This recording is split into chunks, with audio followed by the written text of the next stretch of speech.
The first speaker for today is Hossein Mobahi. Hossein is a senior research scientist at Google DeepMind, and he works in the intersection of optimization and generalization in deep learning. So I think we're going to start with a tutorial on optimization for deep learning. Thank you, Sarah, for the introduction, and thanks everyone for coming. So before starting, I should say that the topic of this was really decided 10 days before the workshop. So MT said, okay, I would like if you could talk about something like optimization for deep learning. And I said, okay, let that be the title. So I was working on slides until last night. So yeah, apologies if you see any negligence. So one more thing is that because the audience here is very diverse, the target is really, I think, like the average people. I'm sure there are people who know these things very well. So again, apologies to those people. But let's get started. So, okay, deep learning, non-convex, but our starting point is convex because that's where we can say things for sure, prove things, and hopefully then carry some of the results to deep learning in order to get insights, maybe if not completely prove something.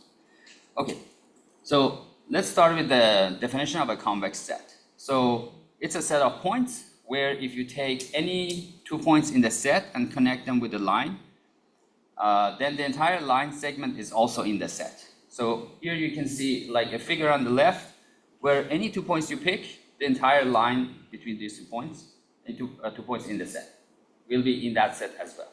Okay. While in contrast, we have this example here, which is not convex because if I take these 2 points, for example, and I connect them to the line is outside of the set. Okay.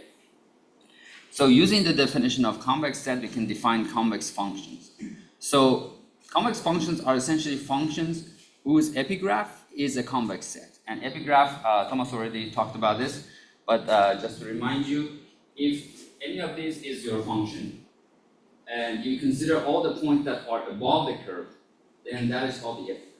So that epigraph gives you a set, and if that set is convex, we say the function is convex. All right, and last definition, convex optimization, we have an objective function f as a function of x. X is the optimization variable. And the hope is to find a minimizer of this. You want to minimize f. And x belongs to some set. So in convex optimization, f is a convex function, and this set x is a convex set. All right, gradient descent everybody knows, but I wanted to still write the equation. So we start from some initial solution like x0, and then we run this iteration. So in each iteration, we have an update rule like this. So this is the gradient of the function with respect to x. This is the step size, which scales the gradient, and then we update the point by moving in the negative direction of gradient. The reason is gradient itself is pointing in the direction that the loss is increasing. So we want to minimize the loss, so we go in the opposite direction. So far, very simple. Okay. Now, when you hear about convex optimization, non-convex optimization, okay, people say non-convex optimization is difficult. That's often true. There are cases where, special cases when we can handle those efficiently. But in general, it's a different world than convex optimization, where we have more rigorous results. But that doesn't mean that any convex optimization problem is easy. So let's consider one example here. So we're talking about convex optimization, and within this class, I'm further restricting into a simpler class, which are smooth functions. So there are various notions of smoothness here. You can say that it's just infinitely differentiable. And again, within that, I'm going to restrict my function to even simpler forms, just quadratic forms. Okay? So my convex optimization in the previous slide, I can write it in this form. So I have a quadratic form in x. Obviously, the minimizer is x star. At that point, I get 0 objective value. And h has to be positive definite. This is to ensure the convexity. Okay. So I would like to know how fast I converge to the solution x star.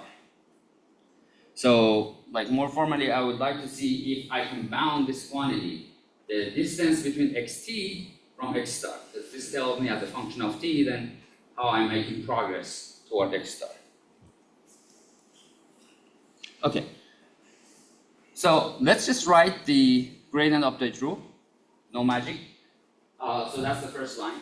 And what I do next is that I subtract X star from both sides. This is for convenience, because then I can factorize the right hand side like this, and we'll see in a second that it's very helpful. Okay, this is for the first iteration, but you can just repeat this for the second iteration. It's the same thing. So x2, I can write it like this as based on what I have from x1. But now that I have it in this form, I can immediately see that I can replace this x1 minus x star from the top, and I just get this exponentiation. So I raise this matrix to power of 2. Okay, and from here it should be clear that if I want to go to the tth iteration, then it will just raise this to power of t. Okay, so this is the general form for the tth iteration of the solution. All right. Now, in order to see how far we are from this x star, we need to compute the distance. So the xt minus x star is just a bit. So let's just take the norm of that to get a sense of distance. Okay. So I get the two norm from both sides, and then on the right hand side I have this piece. So I can apply a simple Cauchy-Schwarz inequality, which separates these two. So that's why I get an inequality. And I'll mainly focus on the first term. This term is less interesting, you'll see in a second line. And because exponentiation when the power is positive is monotonically increasing, I can move it outside of the norm. So I get this one. And finally, I just perform an eigendecomposition of H. So I can write it as a rotation matrix times the diagonal times the rotation transpose. And because this norm is going to be spectral for this discussion. Because this norm is only carrying eigenvalues, the eigenvectors don't matter. So you can just ignore the eigenvectors, drop them. It's invariant to rotations. And end up with this quantity. So we already simplified the initial distance a lot, but there's still some work to do in the next slide. Any questions so far? Okay. All right, so now this expression in the first norm, the matrix norm, is actually very simple because at this point it's diagonal. So identity is diagonal, D is also diagonal, the eigenvalues of H. And so everything is diagonal. I can just write it as, what is the spectral norm? It just picks the largest eigenvalue or singular value of the matrix in absolute value, like doesn't care about sign. So here we are interested in, okay, so first we want to make sure that the gradient distance converges. That's a condition that we need before even establishing the distance to the optimum. So in order to make sure it converges, we want to make sure that as t goes to infinity, we are getting closer to x star, so this distance should vanish, right? It should, in the limit, it should be 0, right? And if you look at these diagonal things, the way that you can ensure this is going to be 0 is to make sure that all the diagonals in absolute value are less than 1. So that's the convergence condition, and strictly less than 1. So we need this requirement. Okay, if you do simple manipulation, and using the fact that lambdas are positive because we have a positive definite Hessian, you can write it in this form. So this is telling you how you can choose a step size or learning rate for gradient descent so that you're sure it converges. So again, pay attention, this is strict inequality, so you cannot exactly pick this value. It has to be anything epsilon smaller than this is good. But for convenience, I don't want to get into the epsilon business. So for convenience, I just set it to half of this rate. So then I can use equality. So let's just choose this step size 1 over lambda max. All right. Now, just plug it in. So we already got rid of this step size eta, and we are back to our bound. and let's do the rest. Okay, so again, recall that this is a spectral norm, so it's looking at the maximum element in absolute value here. And because we have diagonals only, so this is basically, we want to go over all the diagonals and pick the one that has the largest value.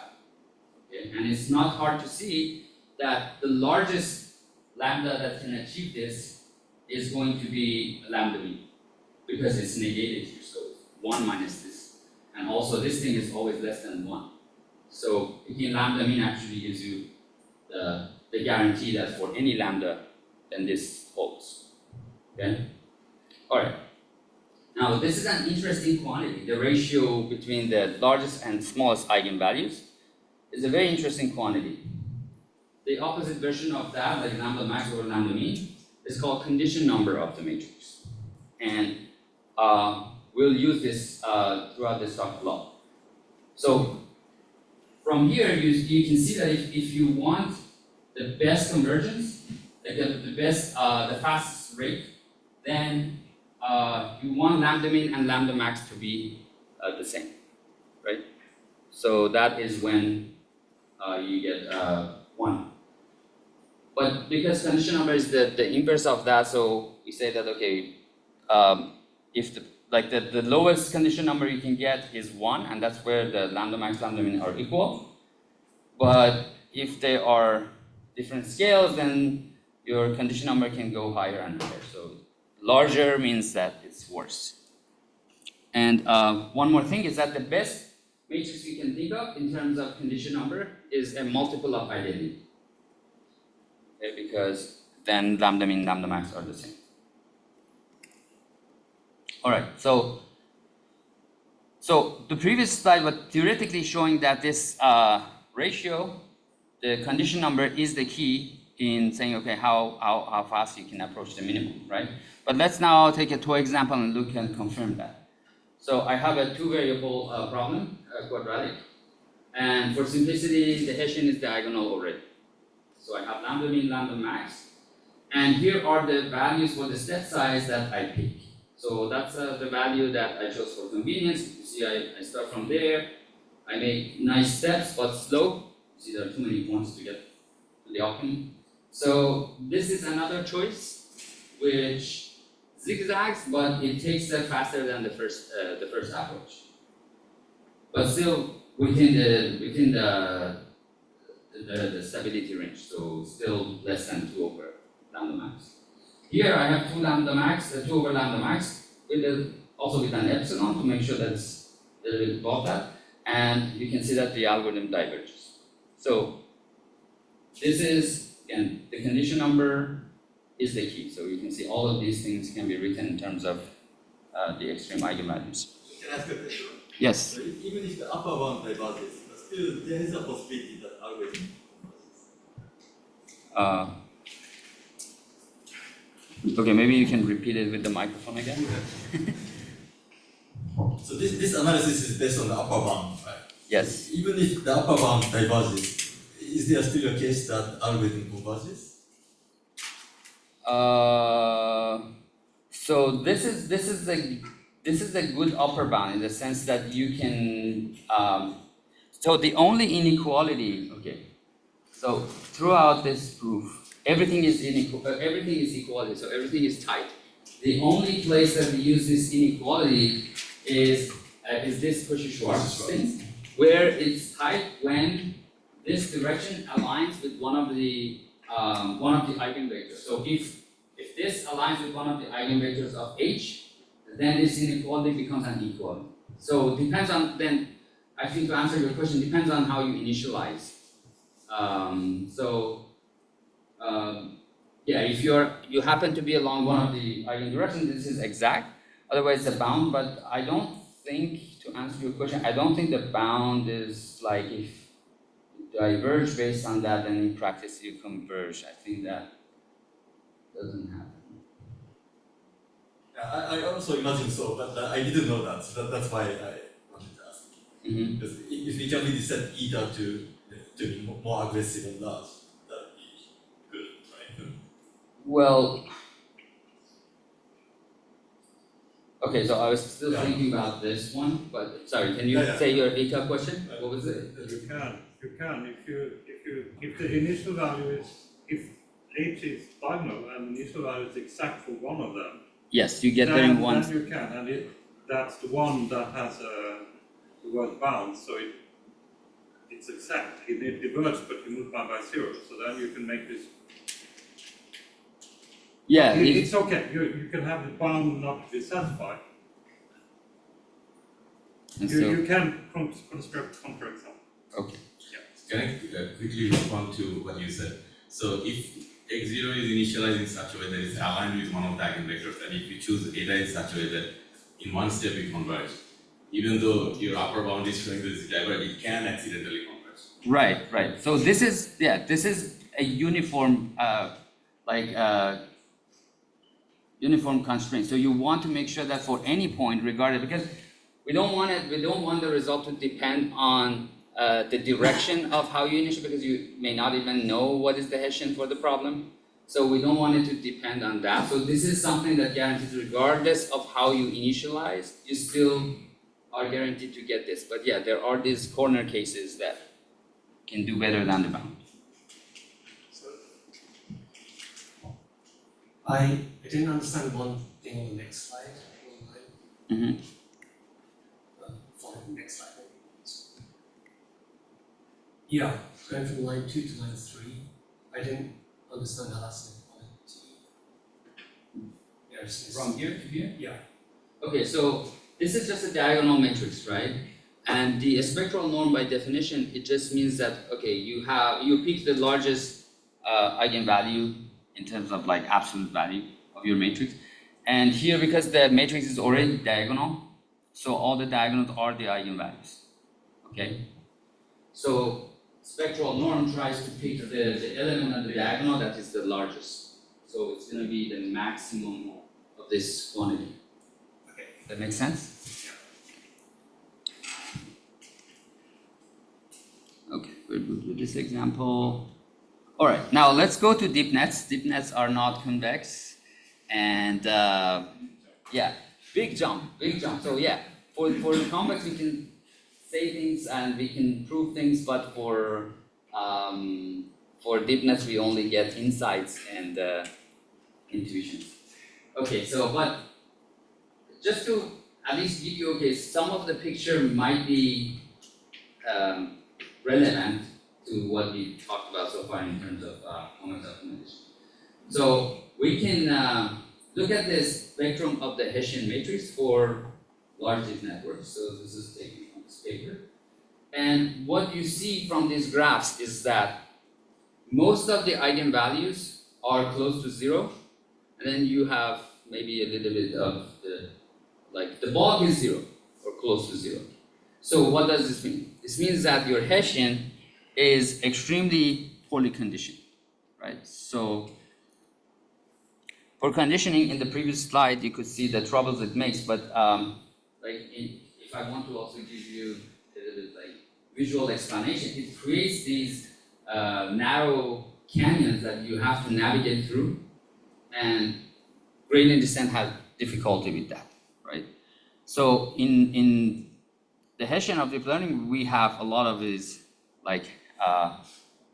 poor conditioned Hessian. So what's going to happen is then, some visualizations of what the landscape looks like and how the trajectory looks like. You'll have to really go through these narrow canyons. So it really slows down your optimization. You cannot choose larger learning rate because of these high curvatures in the other direction. So if you do, then optimization diverges. So you have to be conservative, respect the all directions in order to ensure convergence, and then you are very slow. I have a question. Where? Oh, okay.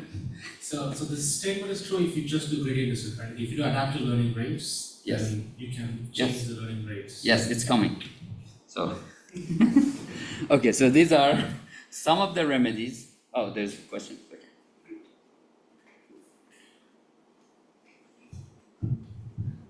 This plot, it looked like all the Hessian eigenvalues were positive. This is surprising because Well, it's a projection of a high-dimensional thing, so I don't know exactly how they did the On the project. previous slide, there was a plot of Oh, here. okay. Hessian eigenvalue. It was never negative. So No, here it's negative. So this is minus 0.5. Oh, yeah, that. okay. The x-axis are the eigenvalues. Oh. Yes. Okay, this is empty. Yeah. The vertical is like the frequency. The x-axis is the eigenvalue. Okay. Okay. All right. So now there are remedies, but again, these remedies are not full solution because their construction is again not like very rigorous, but based on intuition and some arguments that make sense, but not really rigorous. So that rigorous thing doesn't exist, but at least I want to communicate the intuitions why these things work. Can I still ask Yes. this one thing? Is that a good thing that in the plot that Hans was asking about, there's a peak that tells you that lots of that's a 0. 0. Lots of eigenvalues are around 0. And that's not a good thing. Not a good thing. Okay. Yeah, and these are not perfect 0.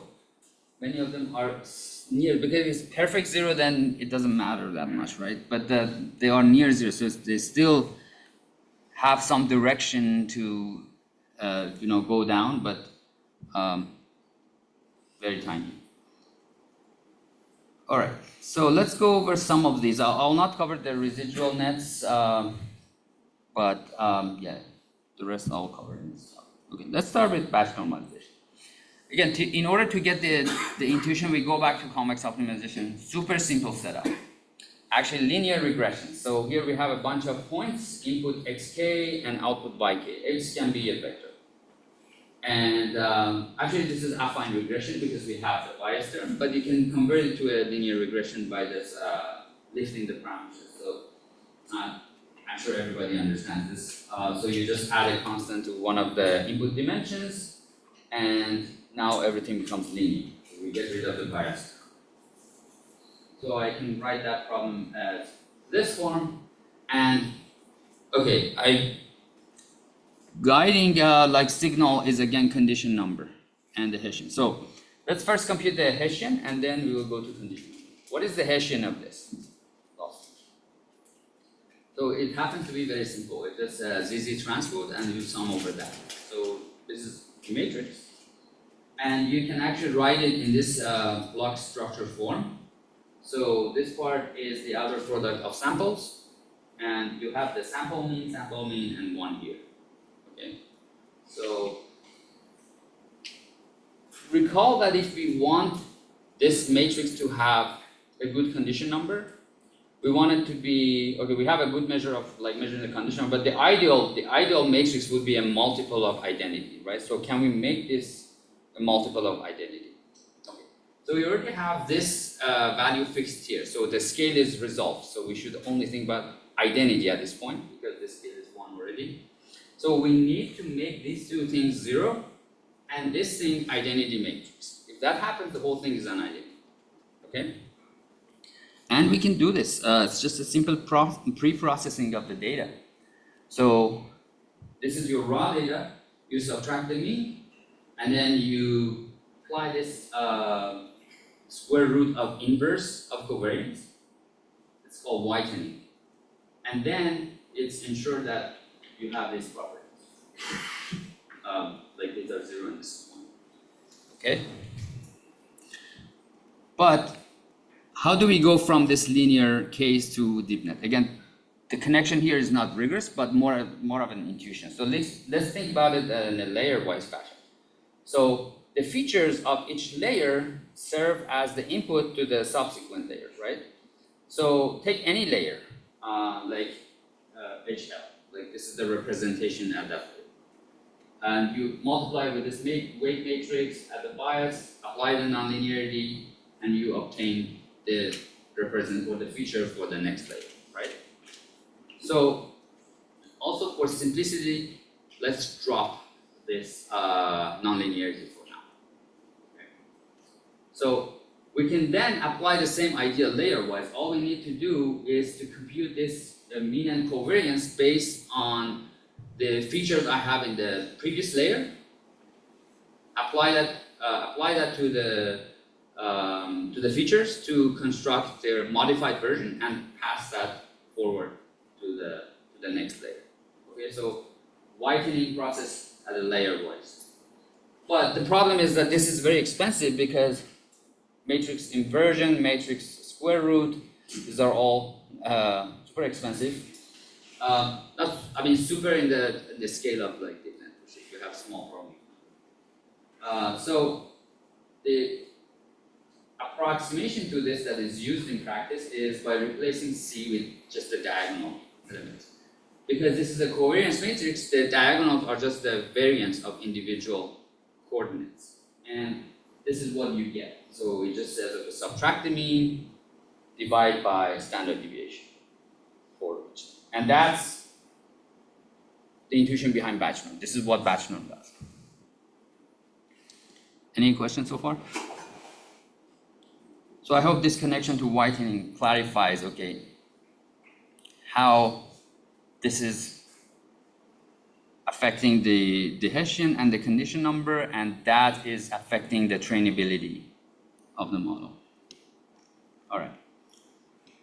So there is one last piece in batch norm because, okay, when you restrict the representation to have this zero mean and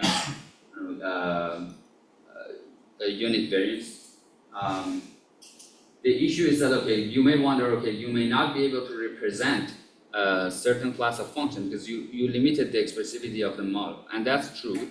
So what the algorithm does is that it reintroduces these two learnable parameters so they can correct for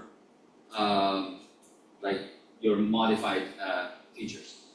So you learn, you can learn this to fit the data better, but still you have the benefits of the whitening process. So this is a graph from the original paper of batch norm, and what they show is that they're comparing it with inception model, which is one of the good models back in time, and they are showing that with batch norm you can get to its inception performance much faster, so the conversion is much faster than without batch norm. So in practice it works. Okay, so Ask the question about batch norm? yes. Okay, so as a deep learning person, right, my understanding of why batch norm works, well, there are many views. Like one of the views is it helps with vanishing gradients when you have very deep networks, right? So I wonder if there are any connections between vanishing gradients and the condition number problem that you were explaining. There could be, but I don't know about it. So for me, this was like a more direct route to understand why batch norm works than the vanishing. We have examples about where vanishing gradient creates a problem, and then I'll talk about how initialization can help with that. But in my opinion, for batch norm, this whitening, layer-wise whitening, is a more direct and clear intuition about why it works. Again, I'm not saying that the vanishing gradient is not helping with that. I just don't know, and I think this is a little bit more direct.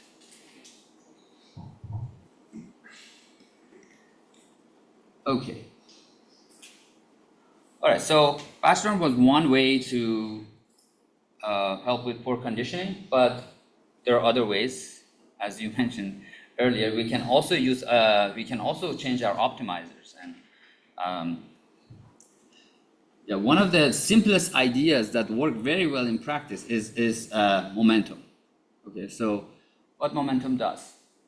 So this is your gradient descent update, if this was the gradient.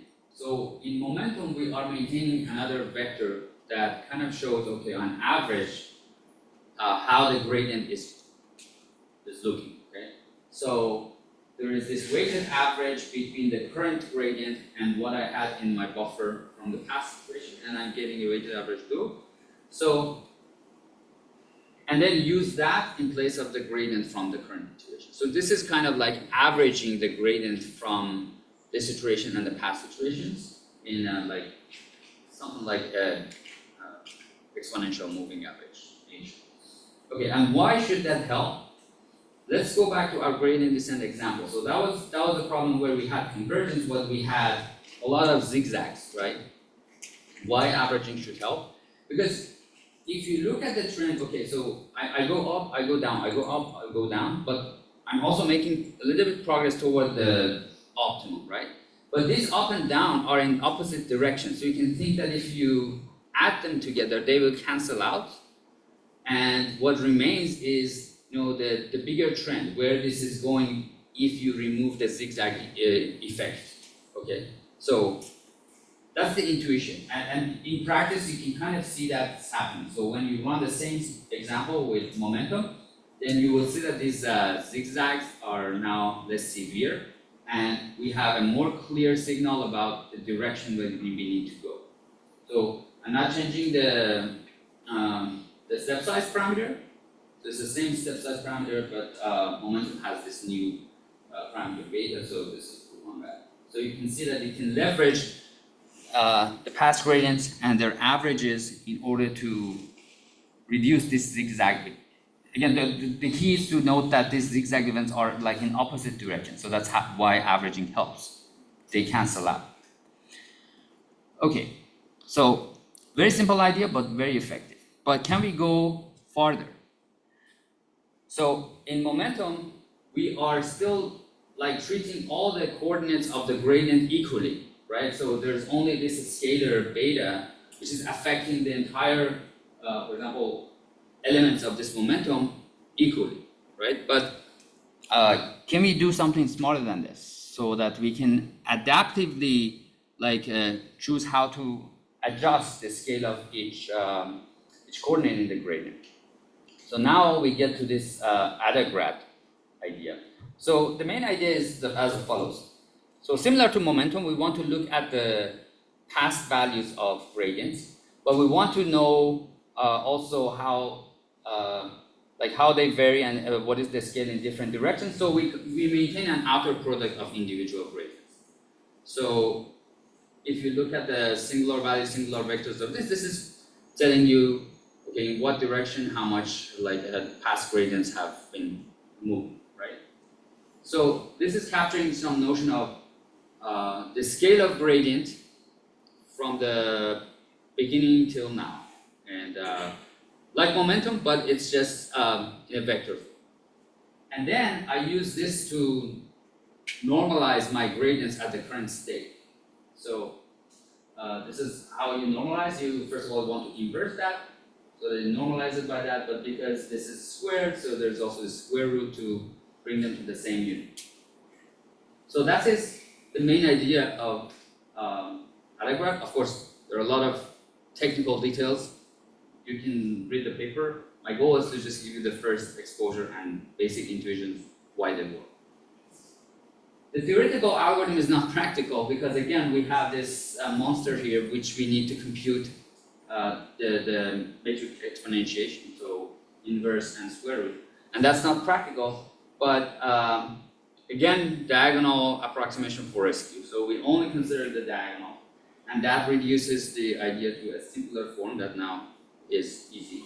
So here this a square thing means element-wise. Because if you construct this matrix and then look at the diagonal, they're just like a squared version of the gradients. So this is the diagonal, and here also the square root and division are element-wise. So everything is there. I mean, this is exactly this if you replace G with the diagonal. The square root bothered me. The square root is what? And when you explain it, it makes sense. But then when I look at it again, I don't know. So G to the power minus half. Well, maybe think about it this way. If you want to normalize your random variables, right? You subtract the mean, you divide by standard deviation, you don't divide by variance, because they are different units, right? Once you get the standard deviation, then they're on the same unit and scale, so you can do this. It's similar thing. So here you have squares. So this is like the second moment, but then it doesn't interact with the first moment without this modification. Yeah, if you consider gradient to be the random error. It's just interesting that in Bayesian methods, you get the same thing but without the square. No. Okay. So we need to justify either this or that. Alright. Okay. So that was a move in the right direction. We already brought the idea of momentum, which was, keeping the history of the past gradients. I already showed in the empirically for momentum why it helps. So this brought us to a more advanced version where we can now handle each coordinate separately. So it has more control over the dynamics of gradient updates. But there are a few issues that we can easily fix. One issue is that this is summing all the gradients from the beginning to the current point, and of course this is just increasing, right? So after a while in training, you are shrinking the gradients too much, and you don't make progress. So there's an easy fix to that. So Why shouldn't we just average by 1 over t?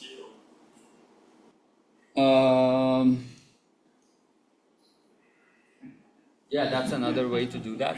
But I mean, the fix is like averaging, but it's going to be a moving average, because we are also thinking, okay, the gradients from the fresh gradients could be more representative, because this landscape we are moving and everything is changing. So we want to put more weight on recent grades. So yes, the answer is we will average this next slide, but we will do a weighted average. It's the same thing. There are more questions? Or? Okay. Maybe just one on when you say that the things are taken element-wise, like the square and the square root, is it just on the diagonal or also the of diagonal elements? In this GI square and square root, are they diagonal? Well, if this G is diagonal, right? No, HT in the practical algorithm. Does this mean that you take only the GII elements? Yes. Okay. Yes. It's really diagonal. Yes. So Yes. we only pick the diagonals, and now they're vectors. But again, they're doing this because everything happening, if the matrix is diagonal, everything is happening only on the diagonal elements, the square root, division, all of that. So we don't need to keep track of all these zeros of diagonals. So we just throw them away and just focus on the diagonal. All these arithmetic is happening on the diagonal. So just let's maintain the vectors, which are the diagonal. Okay. Other questions? Yes? Going back to the histogram of eigenvalues that you had a while ago, the spectrum. I'm just curious, with reference to that, what's known about what happens if we precondition just on the diagonal, right? Because it's a different basis. How does preconditioning on the wrong basis, how much do you lose by preconditioning on the wrong basis? I don't think we know much about that, because we cannot afford to do the full preconditioning in scale. So even these plots that they compute the Hessian at fixed iterations, at fixed steps, they still use some approximation. So there is even that is not fully exact, although they show that the approximation is quality. But yeah, I don't think we can do that for every iteration, like the full preconditioning, and see how it works. I think that's beyond reach. Yeah, maybe we can do that for one iteration and see how that changes, but I don't know how much they differ.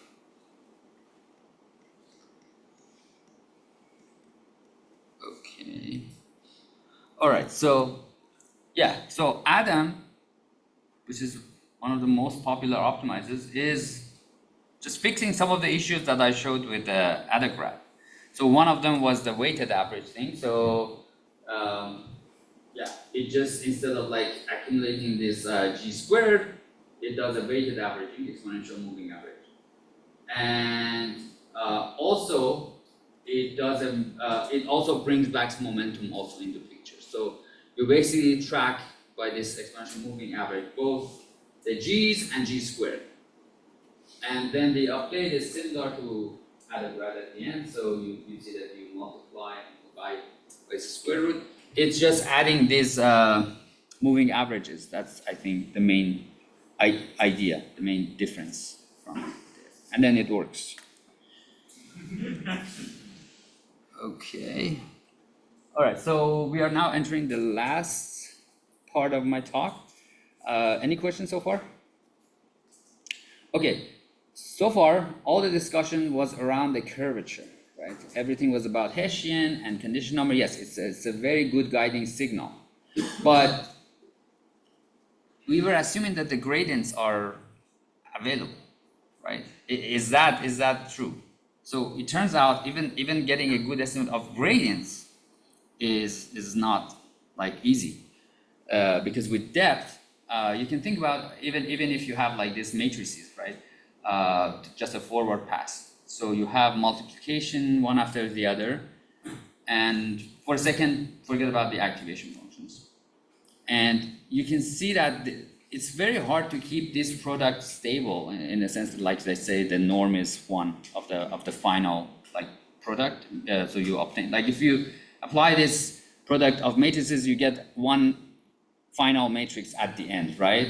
And let's focus on the norm of that. So controlling the norm of that is very difficult as you increase the depth, because you have multiplications. So if, for example, the norm of these individual matrices are small, then the final matrix will have a very small norm. And on the opposite, if you have like individual norms that are slightly above one, then if you multiply a lot of them, it can explode. So it's very hard to control. And this was like the forward pass, but back propagation, where you compute the gradient, is also similar. You just go in the backward direction. You still need to multiply a lot of these intermediate factors. And so we have this stability issue with computing the gradients. Okay. So how we can cope with this? Well, one approach is to just do it at initialization. We come up with an initialization where these norms are well behaved and they don't explode or vanish. So, okay, and instead of norm, I'm going to switch to just the variance. So we want the variance. So you can think of like the output of like one layer as a random variable. A random variable that depends on the inputs. So inputs could be also random variable, and the weights that also random variable. We don't have control over the input, but can we choose the weights in a way that the variance of the output is close to 1? If we can do this for every layer, ensure that every layer has variance around 1, then we can get this stability throughout. All right, so first, let's again think about a simple dot product, like a linear form, no deepnet. So we have a dot product. This is our input, this is our parameter, and it computes an output, right? And these are a set of assumptions. So these are strong assumptions, but let's throw these assumptions so we can say something. So it basically says that, okay, the weights are IID, and the weight is chosen, initial weight is chosen independent of the input and of the task, and also the inputs are uncorrelated. So these are the assumptions. Okay, so now take one. Okay, so we have this dot product. So it's just a sum of like individual scalar products, right? So let's take one of them, like the ith term in that sum, and let's call it z. Okay. So very straightforward. You can show that the average of z is equal to 0, and you can also show that the variance of that has this form. If you have doubts here, I have written that, but I think it's already very elementary. So, and n, by the way, is the number of input, like the dimension of the input. So the variance is equal. So if I want this variance to be equal to 1, and one of the assumptions for simplicity was that the input is also like normalized dimension-wise, so that this is 1.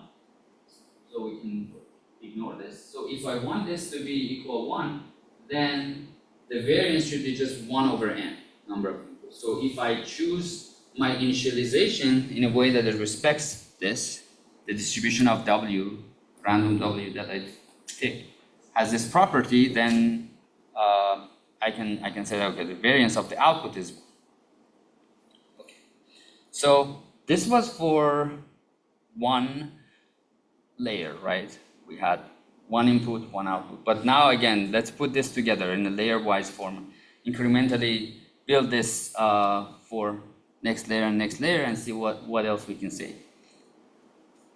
Okay, in order to carry out the same argument to the next layer, we also need to make sure that these outputs, these Ys that we just generated, computed from this delta, they have similar they satisfy the same assumptions that we had on the inputs, so that we can apply this idea recursively.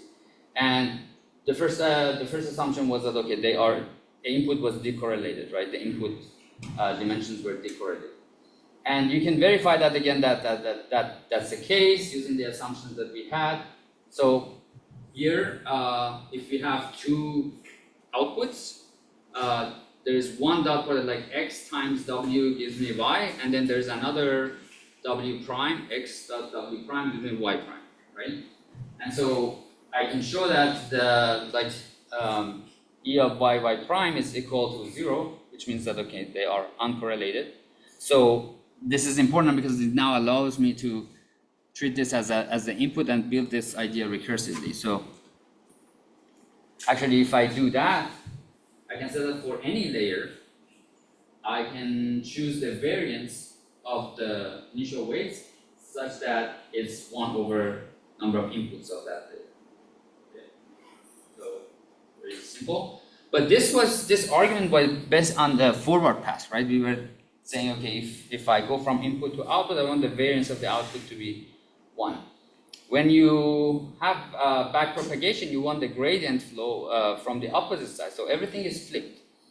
I don't have the calculations here, but you get similar results, except that here, instead of choosing the variance to be equal to 1 over the input or fan in, you choose it to be equal to 1 over fan out.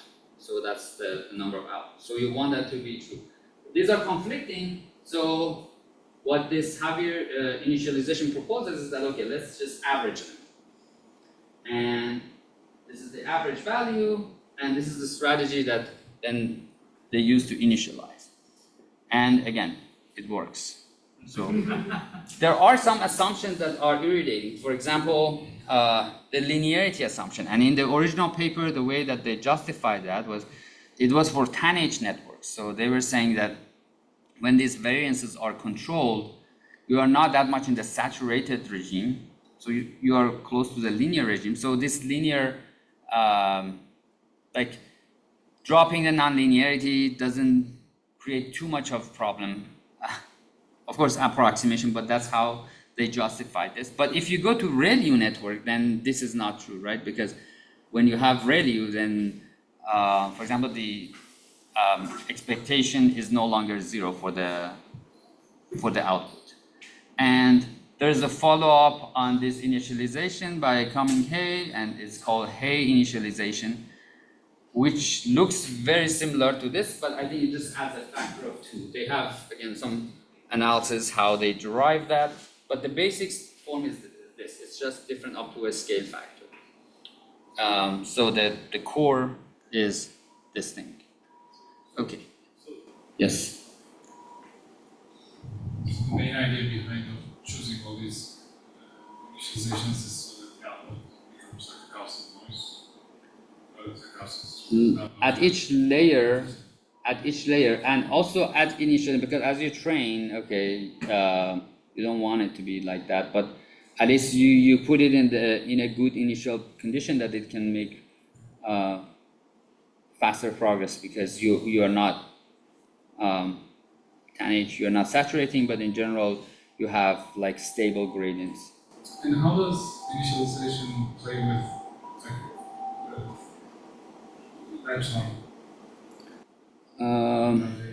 So okay, so that's yeah, so that's the thing about deep learning. Okay, so when you go to linear case, all of these things may coincide. For example, if I do whitening, I already got the perfect Hessian that I want. So why I need another trick, right?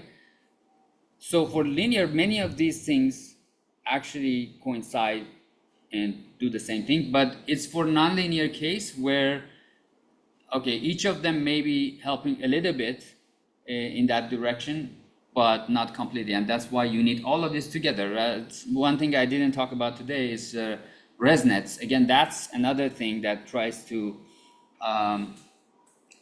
push the Hessian to be more well-behaved, but you use that with good initialization, maybe with bathroom. So in nonlinear case, each of this is just part of the picture. You need all of them. And again, this is like a very messy area. So a lot of these things we don't know exactly why they work. We just have some insights and intuition, because we have to make these assumptions, which are sometimes ridiculous, but that's how we can do the analysis and get the result, and hopefully that result carries over to real scenario. But because of these assumptions, or sometimes even the arguments could be not rigorous, yeah, all of these, there's like a huge space for like doing solid research, get a full picture, full understanding, clarity on why these things work. So that was my question. So initialization, I mean, here, fine, bad setting is working well. But for continual learning, I think Rizwan also talked about this, like warm starting, every different task. It becomes important. Is this a field of research? Are people working on this? You mean on initialization in general? Like warm starting maybe is something, Well, as the field has shifted toward, foundation models and fine tuning, so they already start from a pre-trained model. So training from scratch is maybe not as a thing as before. It's still there, because let's say initializing in between somewhere, right? Like in continual learning, for example. Well, to the best of my knowledge, like this heavier initialization and hay initialization are still the best one. Like I see that they are the most widely used, so I suppose other ideas didn't really work. But again, that doesn't mean that there's nothing better. It's just maybe no one has discovered it. Yeah. I actually think that for Bayesians, this is an important, very important thing to want. So we can talk about this in the break. Yeah, I'm done with the slides, so we have 5 minutes for just questions and discussion. Yeah, there's a question there. Yes, and so for this initialization, actually, if you, for example, check on PyTorch, they actually have some function called calculate gain, and then in the regular case, it's kind of what you explained from the timing of initialization. Then you have the factor of 0. But actually, you were saying, for example, for 10H, it doesn't really matter. But actually, there, at least for PyTorch, it's actually something like 5 divided by 3, something like a value, something like this, which is not 1. Do you have any intuition of why that is the case? At first, I didn't say it doesn't matter. I was just saying the paper says that you can ignore the nonlinearity. That's their assumption, not my assumption. But probably, but because maybe variance 1 is still too large, and some samples that are slightly, individually, like maybe larger scale, they saturate, and we get the vanishing gradients again. So it could be that, yeah, in order to make sure that everything, like this variance is not like enforcing things at each individual point. It's like, okay, for the population, the variance is 1, but maybe the issue there is that there are some fraction of the data that are very large and they saturate. So you need to further scale down this variance. So that's the reason that I can see 4 times.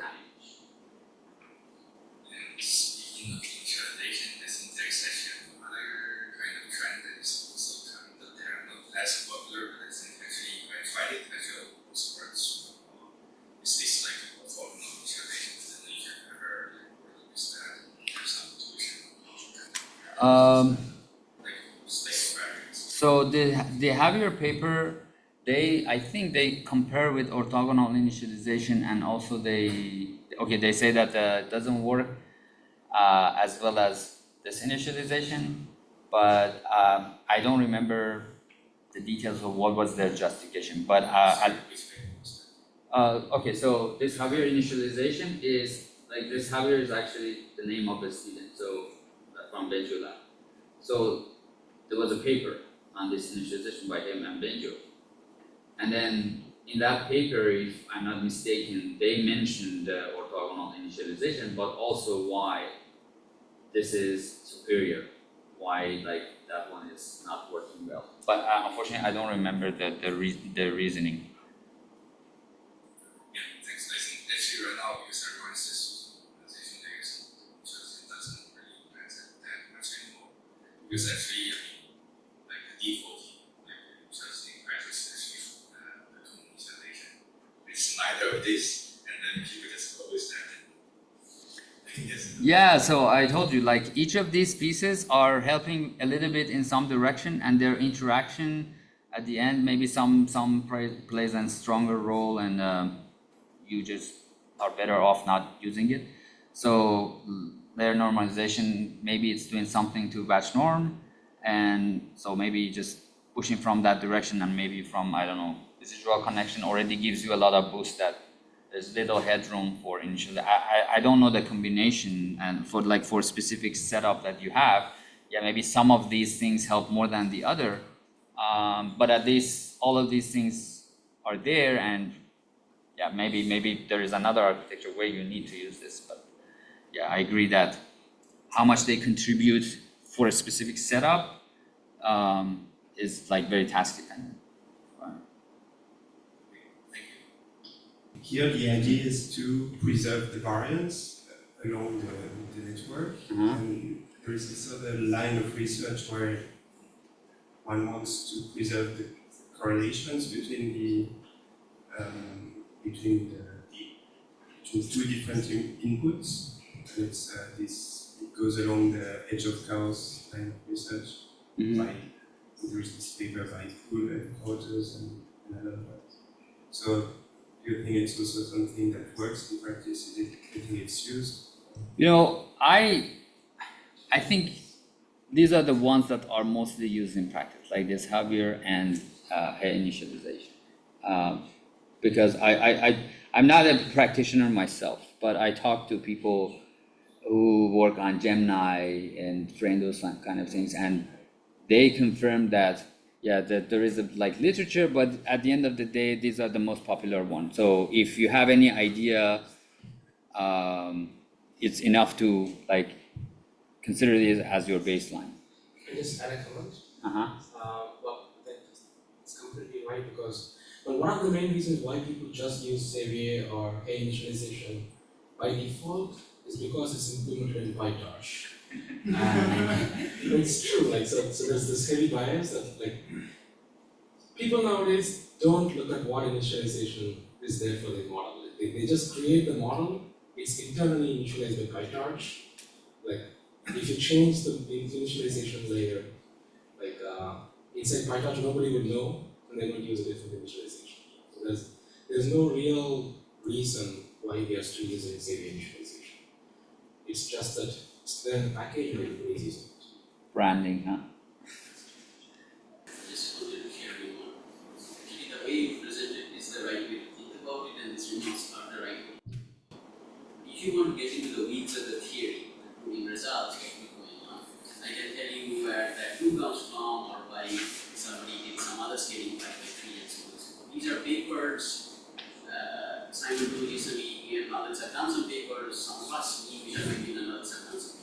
That'll give you the intuition. But really remember, that's the right intuition. That all these tools have to put together, you have to experiment and figure out what works. But you want to get into where these constants are coming from. Think of feeding in a normal n01 variable through a ReLU. Square it. Right? So if you draw a sample z from n01, feed it through a ReLU and square it and take the expectation of that. Right? So if you square a ReLU, it stays 0 on the left hand side and becomes x squared on the right hand side. And you take an expectation with respect to the Gaussian, you should get like a half. Right? That's the scaling you will get in theory. So to counter that, you have to add a 2.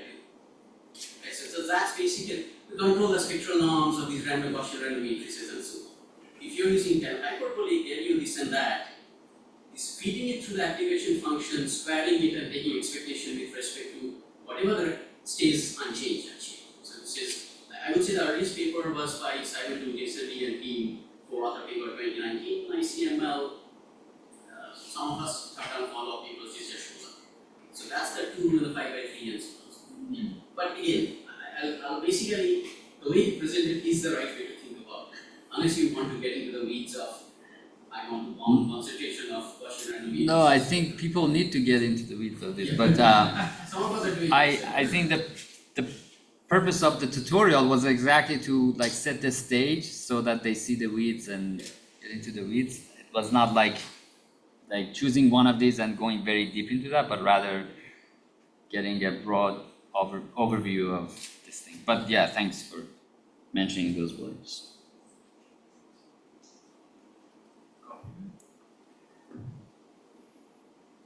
Okay.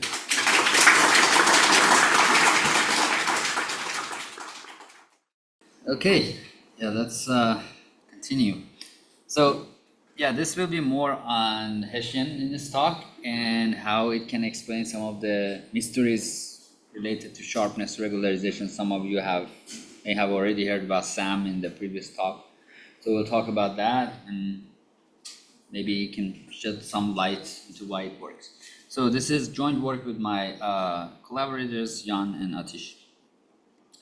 Okay, let's start from very, very simple, okay? So generalization. So we have a bunch of points. Let's say we pick a regression problem. So we have a bunch of points.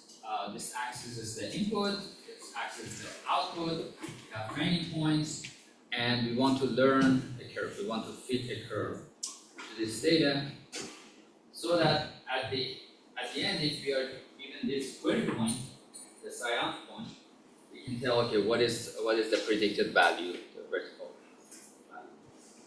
Okay, so you can see 2 curves that are already fitting nicely to these points, and this can actually happen often when you have access to a very rich family of models. So you can find many models that can fit perfectly or near perfectly your data. So question then, okay, how I should choose my model, right? Should I choose the orange one or blue one? Which one is better? So there is this Occam's razor principle, which says, okay, always choose the simplest explanation. Okay, so it looks like we solved the generalization problem now. Okay, devil is in details. How do we define the simplicity?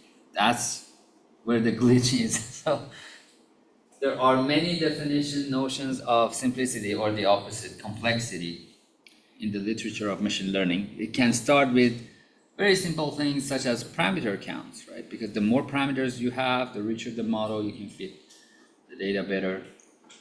And then it evolved over time. So we have listed dimension, margin, norm of parameters, and another aspect, which is the subject of this talk, is the geometry of the loss landscape. So whether at the minimum you have a flat minimum or a sharp minimum.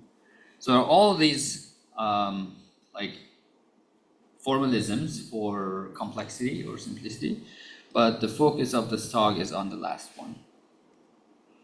Okay, so this is a cartoon. It's not a real example. Again, this is just to provide an intuition, like for somebody who for the first time is hearing, oh, like why we should care about flat minimum when we optimize. So maybe I forgot to say that, so the claim is that if you find flatter minima, they tend to have a better generalization. So another real example, just a cartoon, but it may communicate the intuition. So let's say this axis, horizontal axis is your parameter, and the vertical axis is your loss value. Okay, you have training data, so you have you can plot the loss surface here. It's just a curve, so that's going to be the yellow curve, right?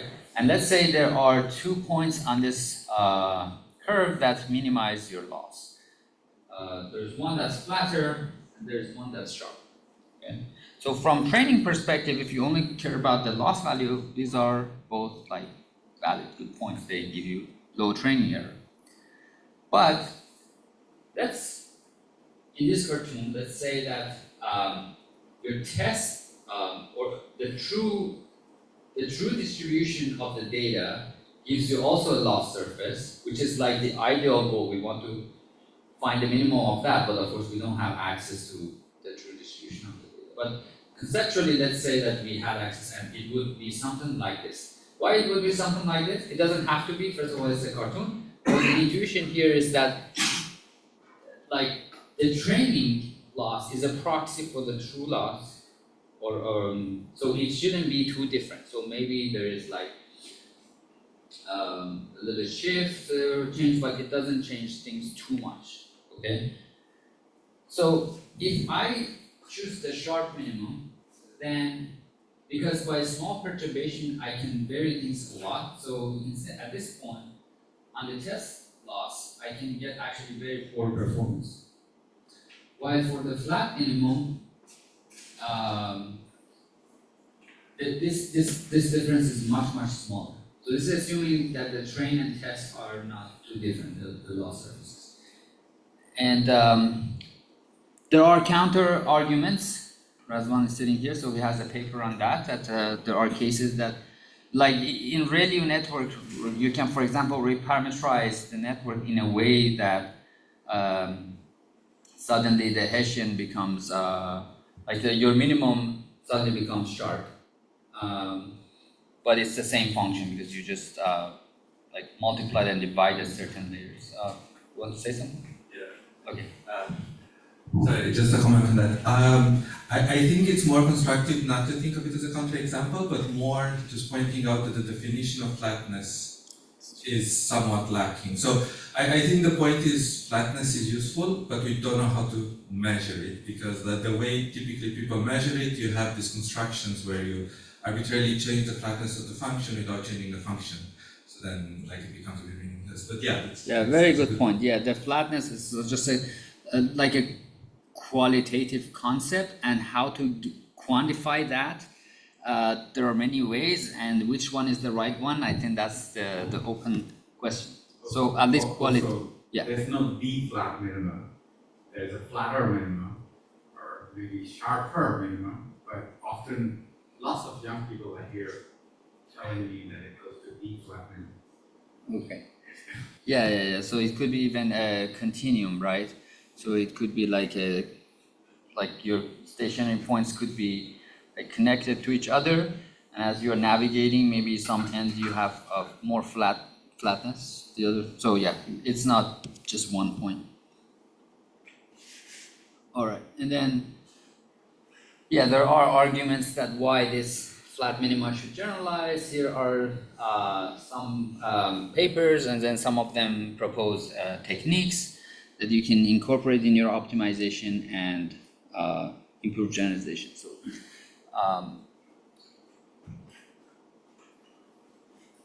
gradient norm penalties, minimum description length, weight noise, and so on and so forth, and SAMP.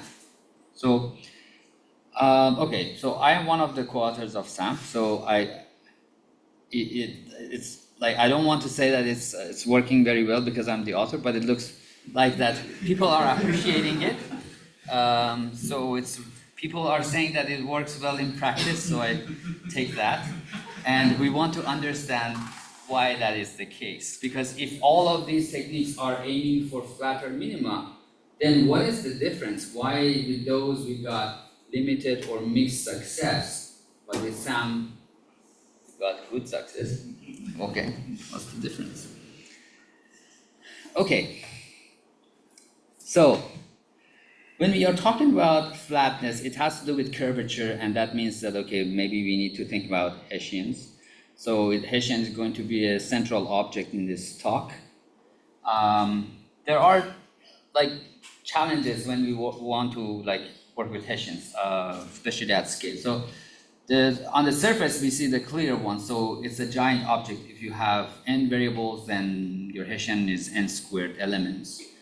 But there are also some remedies. If you want to, for example, just approximate the function of the Hessian, let's say trace of the Hessian, you don't need to do the expensive route. You can do sampling and get a good estimate. So that's the thing on the surface that everybody sees. But I think there is a more conceptual issue here, and that's how we, like the certain approximations we use in either implementation or our papers that rely on some assumptions, which today I want to say that those assumptions are not good, if not completely incorrect. And that's another source of discrepancy. And I think that's also like it opens a window to understand why SAM works while these things that are also aiming for flat minima are not getting equal success. Okay, so some notation. Let's say your model, you denote that by F. It's parameterized by W and also takes the input X and produces some prediction, right? You put that prediction into a loss function that takes your prediction and the ground truth. So this is a supervised thing. The label, so loss is denoted by L, and you can compute the gradient of L with chain rule. So if you want to compute the gradient of L with respect to parameters, you can first take the derivative of L with respect to the model output F, and then take the derivative of F with respect to W. That's just simple chain for gradient. Okay. Now, if we want to compute the Hessian, we repeat this thing on the gradient, because we have a product of two factors here. So from product rule, we know that how it works, right? We get a sum. We first fix one, take the derivative of the other, and vice versa. So if you do that, you get these two terms. So this is the Hessian of the loss. And this one has a name. It's called Gauss-Newton part of the Hessian. And this part, they don't seem to be a standard name, so we just called it nonlinear modeling error, NME. And I want to say some of the differences between these two and what approximations people are commonly using. So first tell you the approximation. Most people drop this NME and say, okay, Hessian, just take the Gauss-Newton. And there are reasons for this. Like theoretically, like this Gauss-Newton term gives you a positive definite matrix if you have some mild condition under loss, which is true for MSE and burst entropy. So it allows you to make theoretical arguments, right? And also it contributes to large eigenvalues of the Hessian. Like in terms of distribution of eigenvalues, you'll see that the big ones are coming from this Gaussian. So these are the reasons that people like it and drop the NME. And also, as an interpolating solution, this term completely vanishes, right? What do I mean by interpolating? That means that if you have a solution where you get perfect zero loss. So at that point, this term vanishes because this is zero. And again, people make the argument that, okay, because of the solution, this is zero, so we don't need to worry about that. But remember, our optimization is about the trajectory. And what happens along the trajectory is affecting where we end up. Okay. Yes? No, sorry, I didn't have. No. It's I know you have done work on these areas. So. I wanted to add another reason why people end up using the Gauss-Newton, which is because it is the Fisher, and then you have the neural manifold. So there's like a completely different theoretical approach that tells you that that should be the right matrix, but it doesn't work in practice, but it is. Okay, and the list can go on and on. Like you can say that okay, this matrix is more computation expensive if you want to compute, because you have to do the second derivative with respect to the model. So here the second derivative is restricted to. Sorry, this is the second derivative of the model with respect to parameters, which is the difficult one. This is easy because if you have like L2 loss, you're only differentiating with respect to the prediction, not the parameters, and that has very simple form. So, good reasons. Actually, the fact that it vanishes at interpolation, at the minimum of interpolation solution, it has been used as a justification for either developing theory, like this one, or practical algorithms that rely on Gauss-Newton. But today, I want to show that both parts of the Hessians are important in deep learning. And this may actually be the key to explaining why SAM succeeds while the others didn't as much. So, all right. So first, let's understand what kind of information each of these terms, the Gauss-Newton and NME, are encoding. So the most important thing is that NME is the only term that has second order information of the model with respect to parameters. This one treats the model as, this one has only access to like linear, access to the model up to like a linear approximation, right? So it doesn't know more than that. And that's why it uses NTK and stuff like that, because it's linear. They work with. But this is where the actual curvature comes. This is the curvature of the loss with respect to parameters. It's not about the model, and they're different. I hope the difference is clear. If not, let me know. Okay. So Perhaps it helps, right, for regression. People don't see it. I mean, I know it, but yeah, if there is anything that you want further clarification, please let me know. So think of this F as your neural network output. Okay. So this is the piece that has the second order information about your neural network. This piece only has first order information, so it doesn't see anything about curvature. All right. In case of this. All right. So now let's do some visualization and see what this NME term looks like. So here's one specific visualization that I will explain. So let's take a ReLU network and let's take two weights that are on the same layer. Because then you can say that, okay, this like the model is bilinear with respect to those weights. And let's say you're using L2 loss. So at the end, you end up with a piecewise quadratic with respect to those two parameters. This is your loss. Okay. And now, how can we visualize NME? It's a matrix, and at each point in the parameter space, we get a different matrix. So simple. Let's just visualize the norm of the matrix. So that's a scalar. So I can move in the W space, construct this NME, and then take the norm and visualize. And this is what you get.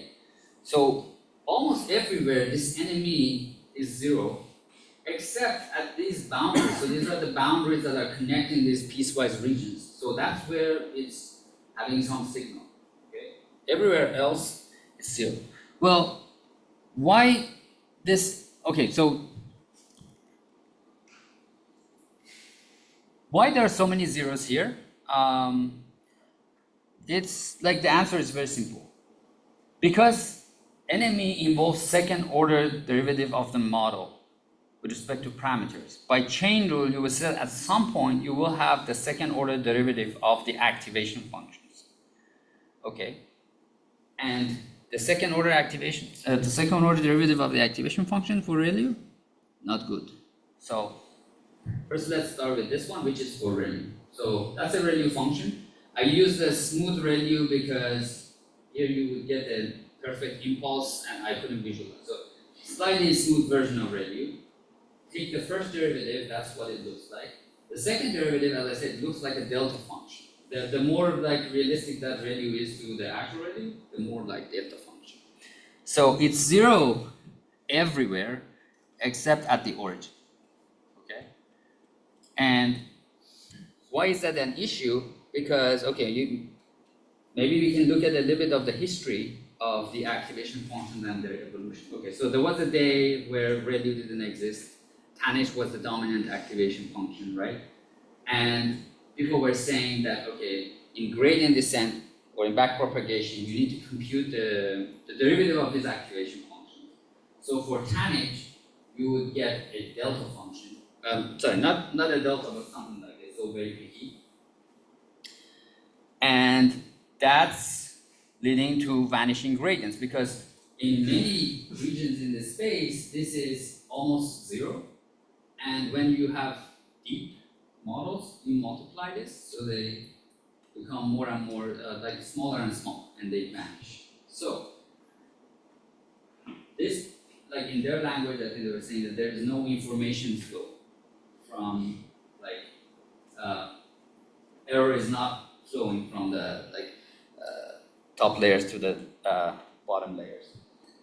And as a solution, ReLU came about. So now if you look at the ReLU, it has this nice property that you have gradient everywhere, except again at the tiny region around the origin. But now you have this gradient flow, right? So it solved the vanishing gradient problem, and that's, I think, partly why it's also used a lot in practice. But back then, we were not thinking about second order stuff. There was not much about sharpness. So gradient descent was the only vehicle for lowering our loss. But now that we are starting to think about this flat minima and these sorts of things, we should also care about the second order derivative of the activation function. And we see that we are back to the exact same situation that we had with gradient descent and tangent.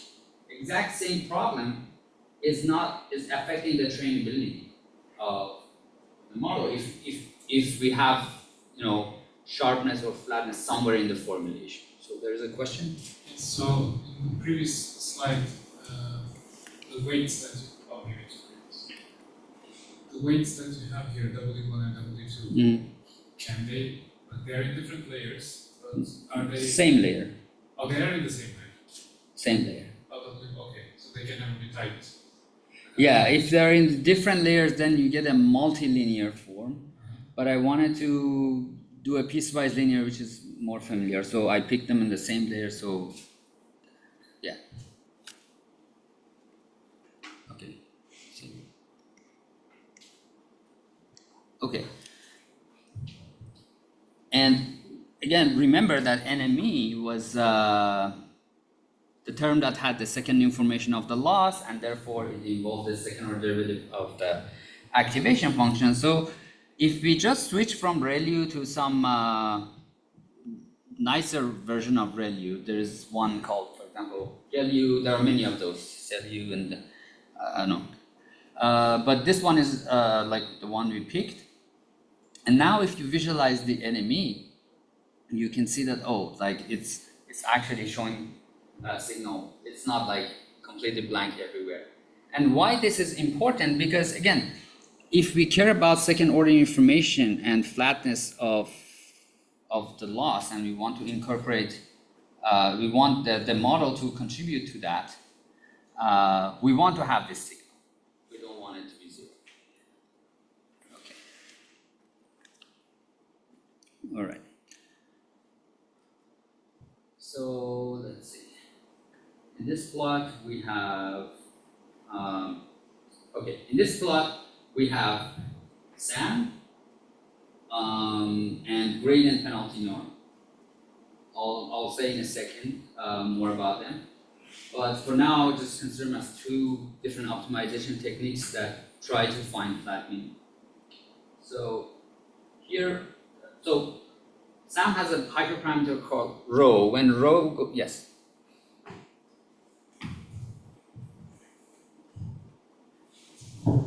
Thank you, I'm very naive here. Okay, so I understand now this energy term will contain certain order information. My question is why you want certain order information for the model? Okay, because why first order information is not enough? Oh, so because when you are talking about flat minima, sharp minima, that's a notion that is like tied to curvature, right? And curvature is a second order thing. You need second order derivative to. Is that because you're going to talk about curvature in the weight space? Yes. Okay. Yes, exactly. Okay. So yeah, at this point, just consider SAM and gradient norm penalty as just two optimizer. I'll explain them in the next slide. So SAM has a hyperparameter rho, which if you set rho to 0, you get just SGD. As rho becomes stronger, it basically says, okay, I want flatter and flatter minima. So you get more of the regularization of flat minima. So what we see here on both ImageNet and CFAR, we see that okay, at rho 0, they all agree, kind of agree. But as we push rho farther, so we say, okay, we want flatter and flatter minima, then SAM keeps improving, but gradient norm penalty actually the performance degrades. So why that is the case? Okay. So in order to understand that, first I need to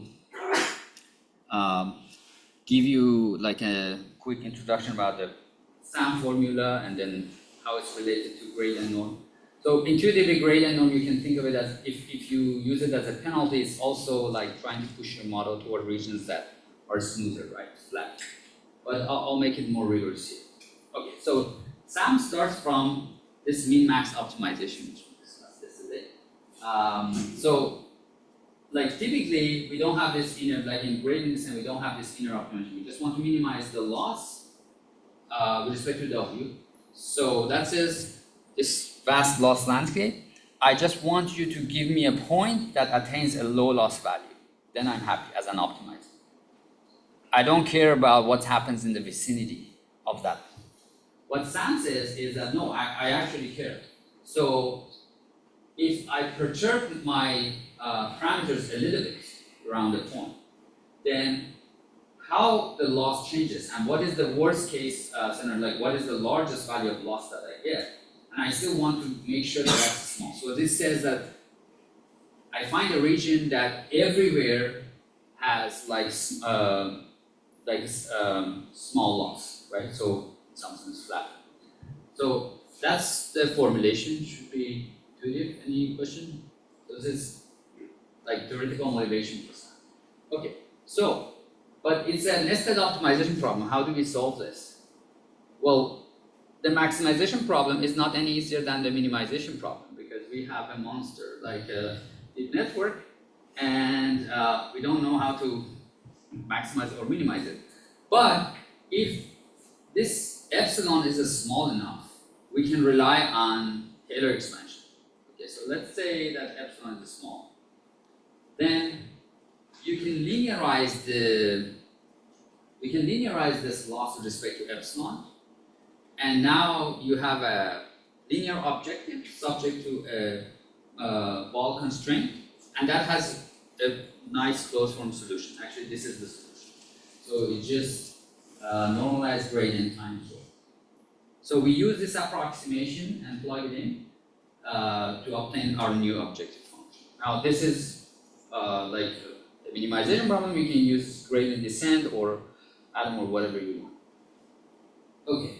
Now, if we want to minimize this by gradient descent, we need to compute the derivative of this thing, right? And okay, so for simplicity, I'm just calling this whole thing a G gradient to make it more concise.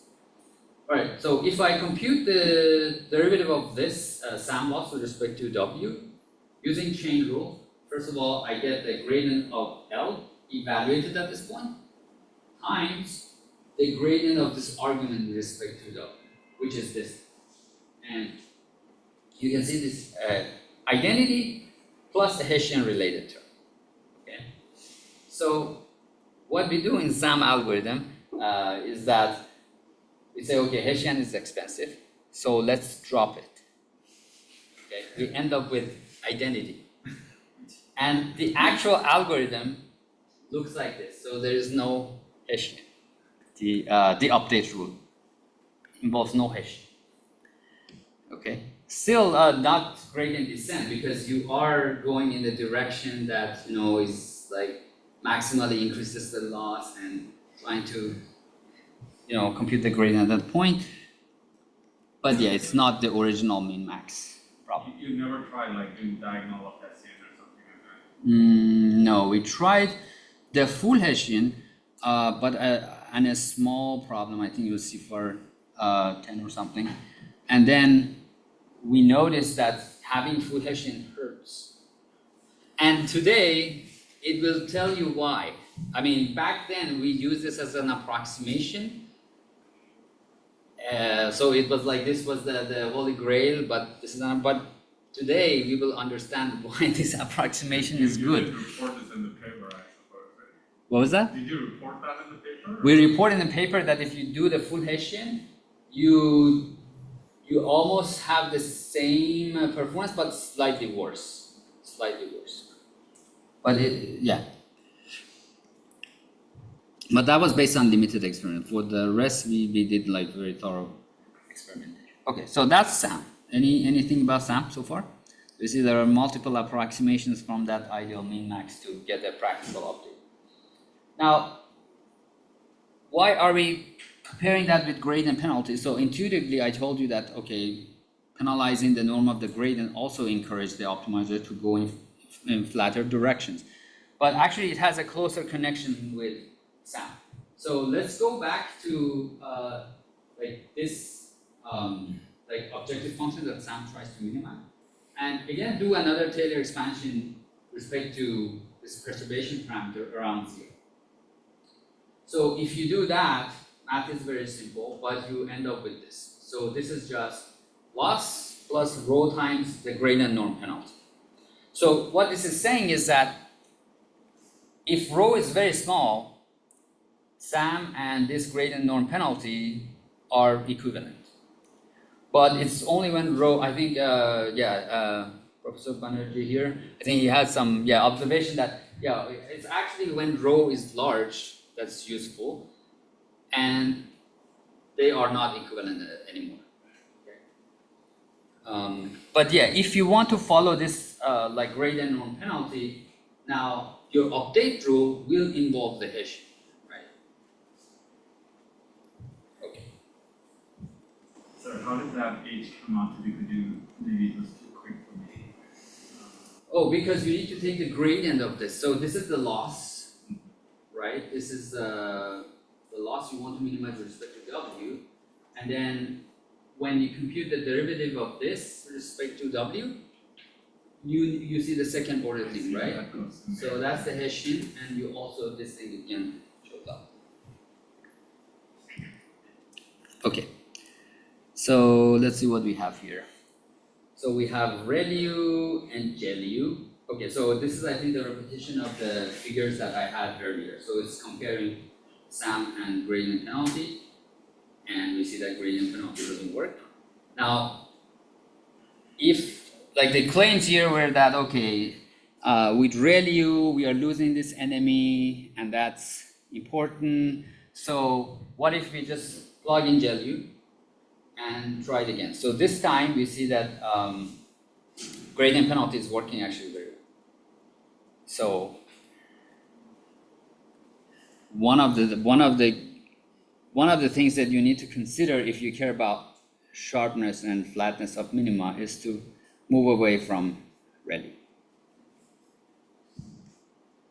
Okay. So this much of difference in performance, like I'm talking about this gradient norm penalty, see? So suddenly it makes like this drastic shift. This is very unexpected because if you were doing just gradient descent, activation functions don't matter that much, right? So if you use ReLU or GeLU on ImageNet, we got more or less the same number. Okay? The difference was very small. But it's only when you go to this sharpness business that this becomes a huge gap between them. So maybe that's why people really didn't pay attention to this, because when you are just doing STD, activation functions don't matter as much. But now I'm making it a hot business. So maybe people here can even come up with better things for, because it's the same story as what Tanich was for gradient descent, right? So now we know ReLU is not working when we are thinking about second order derivative. So what is a good activation point? What is the next ReLU for our era? So that's something that maybe people can think about. All right, so I'm trying to do, okay. So now what we have shown so far was that you couldn't drop the enemy term, right? If you drop the enemy term, then you're losing this second order information, and that's a failure. So this was saying that enemy, you need to keep it. Now, I want to see an opposite scenario where you actually need to drop enemy for something to work. And the point I want to make with these two opposite examples is just that enemy is important. You cannot neglect it. Sometimes it's like useful to keep it. Sometimes it's harmful to keep it. But the point is that it plays a role that you cannot ignore. So you should have that in your theory or in your design algorithm in mind, that what is the effect of it. So, okay, so this is the other example that now I want to show that it's actually hurtful. It actually hurts your performance if you keep in. So yes.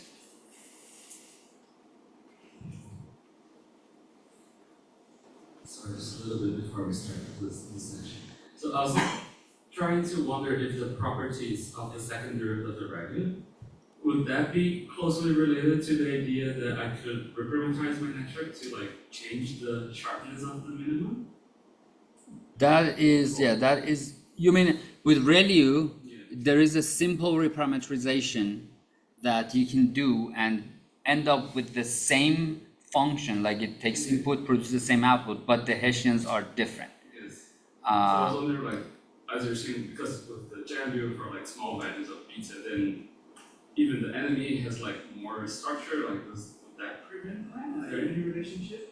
I think you could make it work with GeLU. So it's not clear, like someone would have to do the math, but I think you can.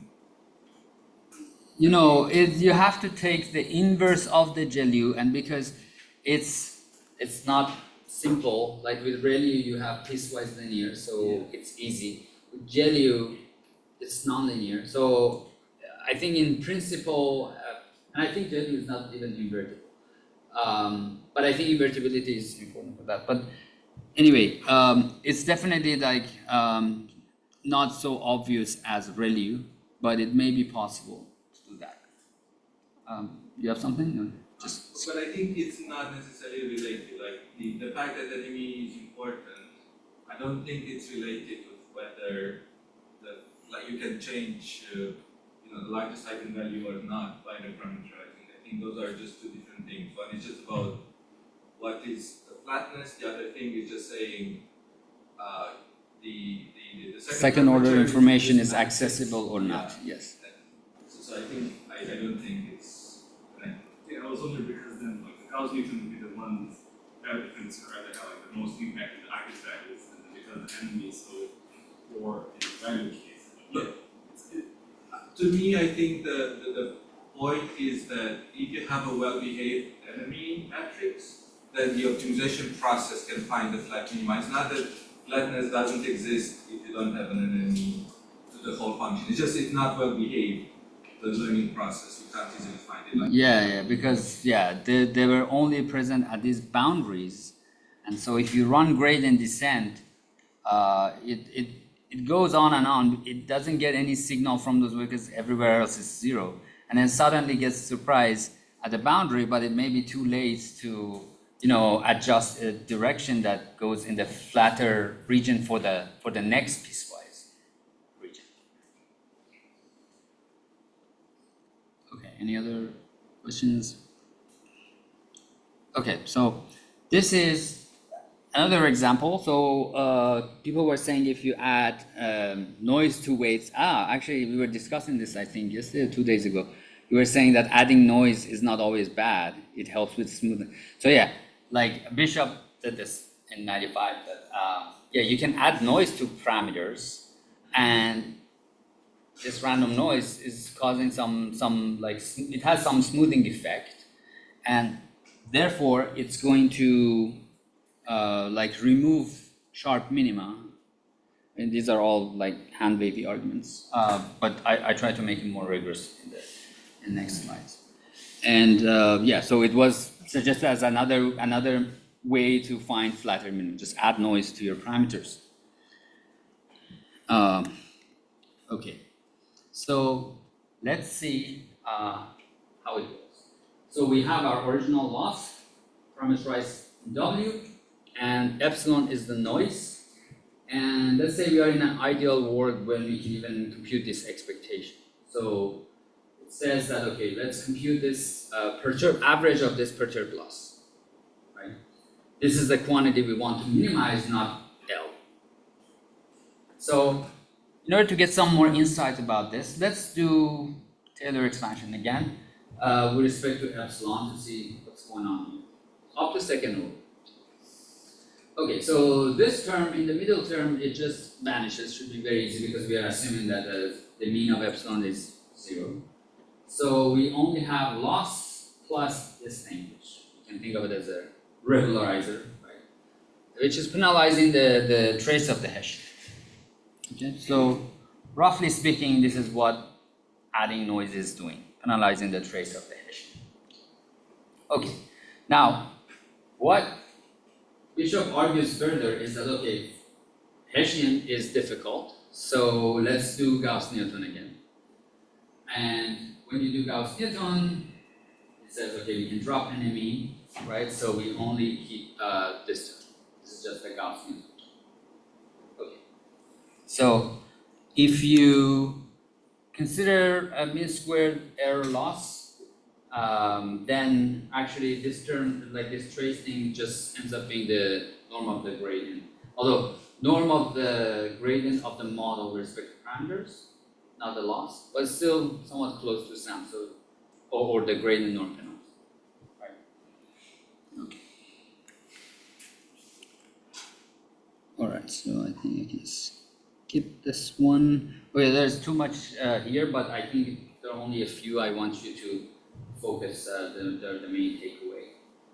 So this last row is when we compute the actual weight noise. So we train and we add noise. Of course, it's not expectation with some finite sampling, but it's aiming to do the actual weight noise. So you get these numbers for these are the test performance and measurements. When we do Hessian trace penalty, we get almost similar results. So this is saying that second order approximation is not too bad, right? So we are still capturing most of the juice in weight noise. Okay, so these performances are somewhat similar. But when you go to Gauss-Newton, actually the performance boosts.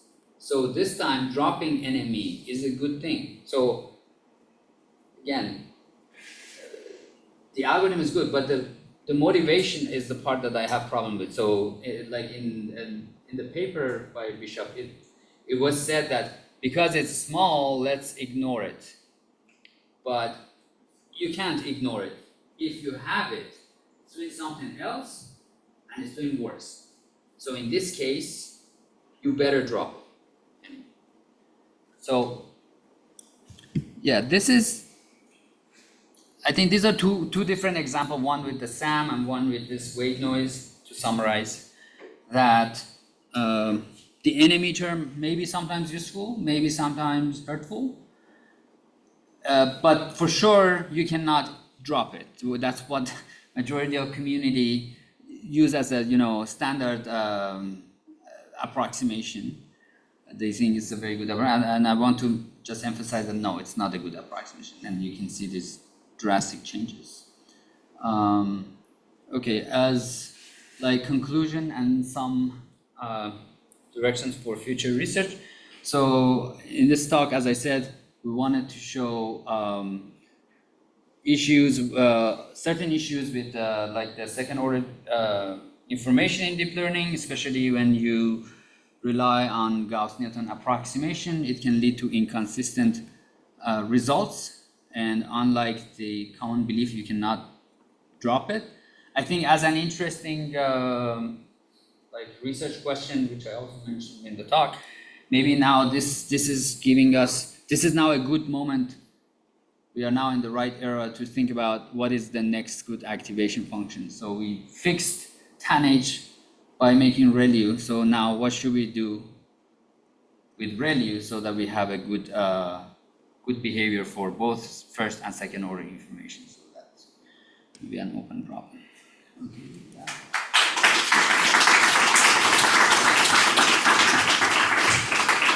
I finished 15 minutes early, so I think that we can have a lot of questions. In SAM, you did all these approximations to the original problem. Mm-hmm. So is it possible that the reason that SAM works so well is maybe not related to flatness or sharpness, but that in the end you're doing something else because it's just like a linear gradient descent? Yeah, that's possible, but I cannot say that that's the entire reason that it's working. I think sharpness still plays a role, but I think as Razvan pointed out, maybe this approximation somehow becomes closer to the ideal definition of sharpness than the min-max formula that we had. So I'm saying it's not completely unrelated, like this is something that has nothing to do with flat minima, but it's taking us toward a specific way of thinking about flat minima. And I think full understanding of that is still like far from reached right now. I haven't seen anything, but that's a big research question or open problem, I guess. Because SAM is not gradient descent. It's using two gradients. It doesn't do Hessian, but it uses two gradients. So it has access to curvature with two gradients and in a certain direction, which is this adversarial direction. So somehow that direction maybe is the most important one for the scenarios that we have with with real data and this deep architecture. Why we don't have a strong answer to that. A question and a comment. Yes. So for the minimalized versions, how do you implement it? Because really we have the Hessian somehow and so on and so forth. Right. So for that, I believe we did that for smaller networks, if I'm not mistaken. We couldn't do it for but yeah, these comparisons were with smaller networks. Yes. So the remark is that we were talking about so the original form, min-max formulation. So I recently got curious and we implemented it and we ran the inner maximization in the solution and that actually performs worse. Mm-hmm. Right. So as I was telling him, so if you go with the original theoretical motivation of solving the inner maximization in the end and then doing the outer minimization, that performs worse. So there is something magical about the update, not the motivation. There's like close to 1,000 papers I'm realizing that have been written on analyzing that min-max. I think it's a very good idea people try to do theory to run experiments, right? So it reveals amazing insights. And particularly the most interesting term is if you look at the SAM update minus the RIKEN set up that difference actually shows you how the equations are, right? And the beauty of it is that it's implicit. You never have to compute the equations. It's pretty cool. Yeah, but I think we also discussed that yesterday, that maybe this ReLU is the cause, because again in SAM we are throwing away the Hessian term, and what I'm claiming is that Hessian term for a ReLU network is just noise. So if you rely on that, you get like just error and noise. So my suggestion is that maybe try your min-max with the GELU or some smooth version of ReLU, and that also can maybe cause to rejection or yeah, this is a submission, so you still have time to reject it. I had a question about the last part, and do you have any intuitions of why the enemy hurts? Because like, yeah. Good question. Yeah. So, because the Hessian is not positive definite, especially all the way. So there was a paper that I showed, I think, earlier in the tutorial that had these like graphs that were showing, okay, you have negative eigenvalues, and in different stages, some of them may disappear, but these negative eigenvalues exist, right? And trace is linear, so it just adds up everything, and positive and negative eigenvalues can cancel each other, so you don't get a sense of the size of the Hessian or the strength of the curvature. So I think the trace of Hessian is not the right thing. I had a question. Here. Yeah, thanks for the talk. So I was confused about like one thing. SAM works for both like ReLU and GELU, right? Like for other activation functions. Yes. But you argued that like we might want to switch from like ReLU to something else, and that's because you want to use, maybe you want to make the gradient norm penalty work, or is that the reason why? I don't want the gradient penalty work because it's still expensive. You have to compute the Hessian. But I wanted to maybe give some explanation of why, if you were able to afford the computation, why it's not doing good. That's the thing. So with SAM, you are not affected by ReLU or GELU because you are not using Hessian in the first place. So both GELU and ReLU work well. With gradient norm penalty, it's sensitive.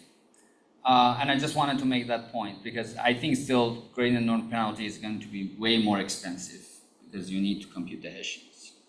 Yes. So now if I want to design like a new activation functions, like what list of properties do you have to them? Okay, so I think I can list the criteria that you wanted to have good gradient. So like ReLU, and you also want the second order derivative to be like that. Of course, there's no function that perfect likes that, but maybe you want to have like a function that minimizes these individual energies. So you have one energy about how your activation is different from, let's say, +1, -1. So you want it to be either +1 and -1, and another energy where you want the derivative to be +1, -1. So that's one energy function, and then you want the activation double prime to also be either +1 and -1, and then search in the function space, okay, what would be a function that meets this criteria. But I think you can write down an objective function. I think a natural criterion is that the same thing you did with ReLU. I mean, community did with ReLU. So they said, okay, if I plot the derivative, then I have a good signal on the entire domain, right? So you want this because you're still using gradient, but on top of that, you want the second derivative to also do something like this. So what I'm saying is that maybe you can form a loss function that tries to keep you close to both of this simultaneously, and maybe search in the function space what comes out of that.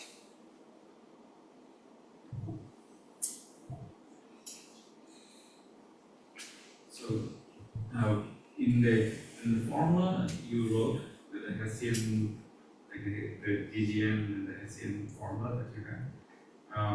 Maybe another way that I've been thinking about it, and I don't know if that actually makes sense to you, is that yes, this one. So in the second term, when you're training, right, the derivative of the L with respect to F, that's telling you about like the mistakes that you're making on data examples, right? Right. I think it's quite important when you haven't conversed. Absolutely. We are not saying that you should drop this. We are saying you cannot drop this. Yes, exactly. So I completely with you on that. And I think it's very important for continual learning people because we have never conversed, right? So it's somehow should be connected. Yeah. Yeah, maybe you have. So, I mean, I disagree in the sense that if you take the Fisher approach, you have a different reason to use that one, which is equally good. No, but that thing is also assuming that you are at the solution, right?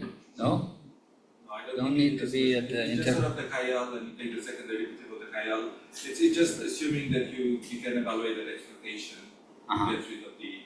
So Yeah, basically, but the other thing is just telling you about functions. The whole point is for the Fisher thing to work is that you have the expectation that will kill anything if you don't have, just doing pointwise doesn't ensure this thing that the first thing is Fisher. This is only when you're doing a lot of averaging. If you're just doing point, you cannot make this connection that is. So it's the expected value that do the magic.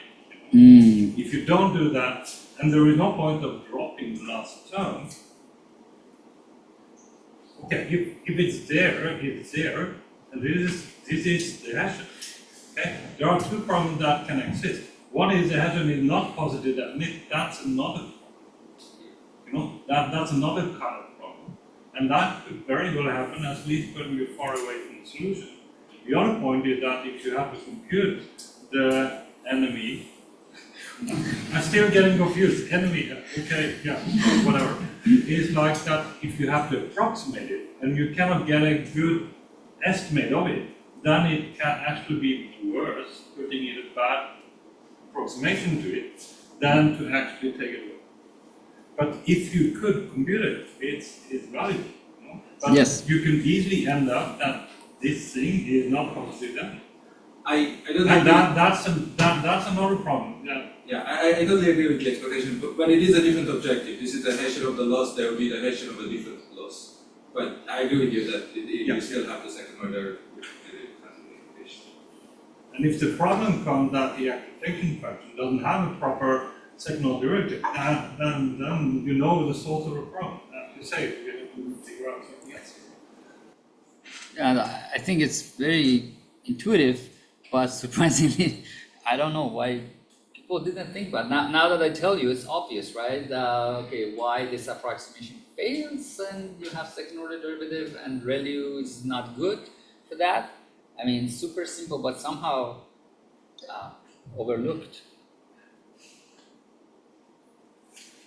Yeah, I have maybe a bit of a general question because looking at the slides and the discussion that we had and thinking a little bit about Tom's presentation yesterday, I think there's this theme about like we motivate ourselves with theory and then we do approximations, and then when someone tries to do like another approximation to the theory, like to the objective we had in mind, actually things don't match, or maybe the approximation was better than doing the truth thing, and you show us some like empirical confirmations of some of the ideas you're mentioning. I'm wondering, like, as a community, what kind of gold standard should we strive for, like showing things empirically? I mean, in this case, we had 2 data sets. I guess those metrics are very huge, so it's like high dimension the optimization problems, what should be the gold standard for empirical evaluation of if the approximation is better than the original? I think, yeah, do we have Adam here? No. Okay, so I think you were saying that we shouldn't consider benchmarks as the goal, but there is still some valuable signal there. So I showed only on 2 data sets, but for SAM, we know that it works beyond image classification. So it works in large language models. You in your talk talked about its application in life on learning. So yeah, it's something that seems to be working beyond just image classification. So, but maybe your question. Sorry, I think it was multifold question. So you were saying that sometimes we have these ideal objectives, but then the approximations that we make happen to be more correct. I mean, yeah, that's true, because when we are formalizing the problem and we are trying to like think about these idealistic scenarios, we are missing some assumptions.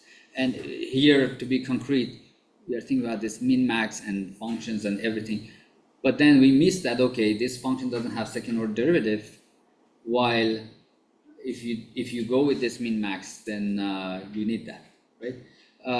So there are like these details that maybe you only realize it doesn't work when you go on actually. So I think the theory and practice should go hand in hand. Like you have an idea, you have an objective, and then to some extent you go and validate that, and then see if you massage around that, maybe approximation or other things with the assumptions, whether that becomes more consistent with your empirical observation.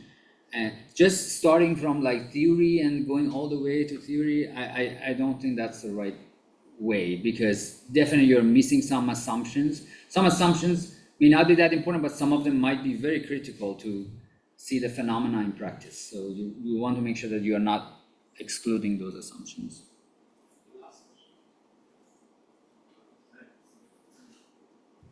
Yeah, maybe you can give some insights why the LLM community has not adopted SAM yet? Yes.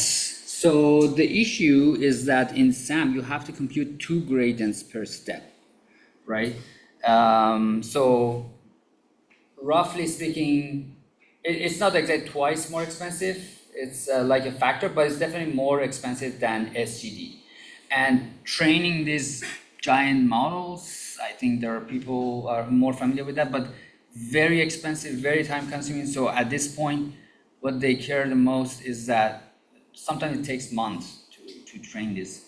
So this factor is important for them. So if we can make this more efficient computation, and I know that already there is a literature around this. So you go, there's like like free SAM and other ideas that they claim that they can get like similar performance with much less computation. But this computation at that scale, again, the factor is not that big, but at that scale, it matters. When I talked to like people who were working in Gemini, said, let's try this. They said, no, we want SGD.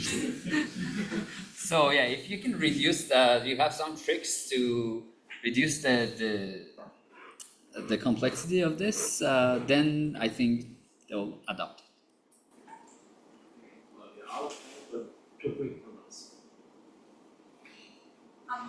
I just want to very naive follow up in the sense that I think what matters is the total time, right? So if your method, let's say you compute more things in one iteration but converge faster, right? Then if you still worth it, I guess you're maybe indicating that SAM does not sort of like accelerate. But they want the guarantee, like you need to guarantee that. They can't run the experiment and convince themselves. Yeah, they. Oh, okay. Yeah, because it's very costly, right? So you cannot say, okay, try it, wait for a month, and then see if it works. Adopt. Yeah, so it's a different work, but I hope, yeah, at least, yeah. So basically, you're saying that there's a trade-off. So maybe you are paying more cost per iteration, but maybe eventually, yeah, but I think they still compare it with SGD rates. So. On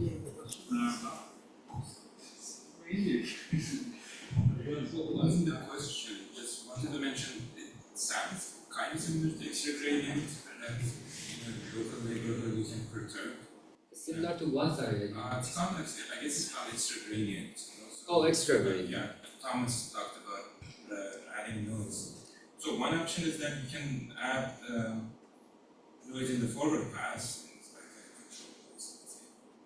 And you know about this, I mean, I can't talk about some of this stuff because Gemini, but yeah, it is doable because we're having to. Okay, so we can talk offline. Yeah. But my Maybe point I is can that send the it to you. forward pass, you can perturb, it's not the sharpest direction, but in the backward pass you can use the actual width, right? But yeah, that's an idea, that's it. Yeah. Let's talk. Okay. Promotion for me. Maybe we should skip lunch. And we talk about this, or if it's Okay, so let's thank Leon once again for two great talks. So it's my great honor and pleasure to introduce you to Professor Arindam Banerjee. So Professor Banerjee is the founder professor of the Computer Science Department of University of Illinois in Urbana-Champaign.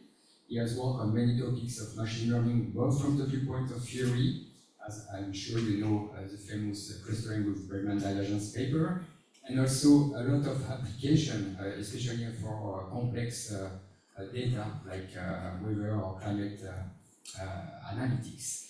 So today, Professor Banerjee will talk about the benefits of structure and randomness in deep learning. And I just want to let you know that the first time I encountered Bregman divergence was in 2004 at the Siam Data Mining Conference in Orlando. So it's my great pleasure today to have Professor Banerjee with us. Thank you so much, Frank. That was 20 years back. I was a graduate student back then. Thanks for your kind words. All right, so in a way, my talk is going to continue on the theme that Hossein Mobahi introduced today morning, partly overlapping with optimization, but mostly overlapping on the Hessian of deep learning losses, right? So the second order structure and what kind of things show up and so on and so forth. So it's a fascinating topic. So the way we are going to go today is that my first bullet is something you have already seen today morning. I'm going to be spending more time on it because we have been using these kinds of things over the last few years. So somehow loss Hessians have, within quotes, sharply decaying eigenvalues. We will see various versions of this. And then the loss Hessians decompose into these two terms, which has also been discussed today morning, right? So a Gauss-Newton term, which captures essentially the first order information, and I think Hossein calls it NME, we call it predictor Hessian term, captures the second order information. I'm not making this up. This is Misha Belkin and me's, our last year's ICLR paper. We use this terminology.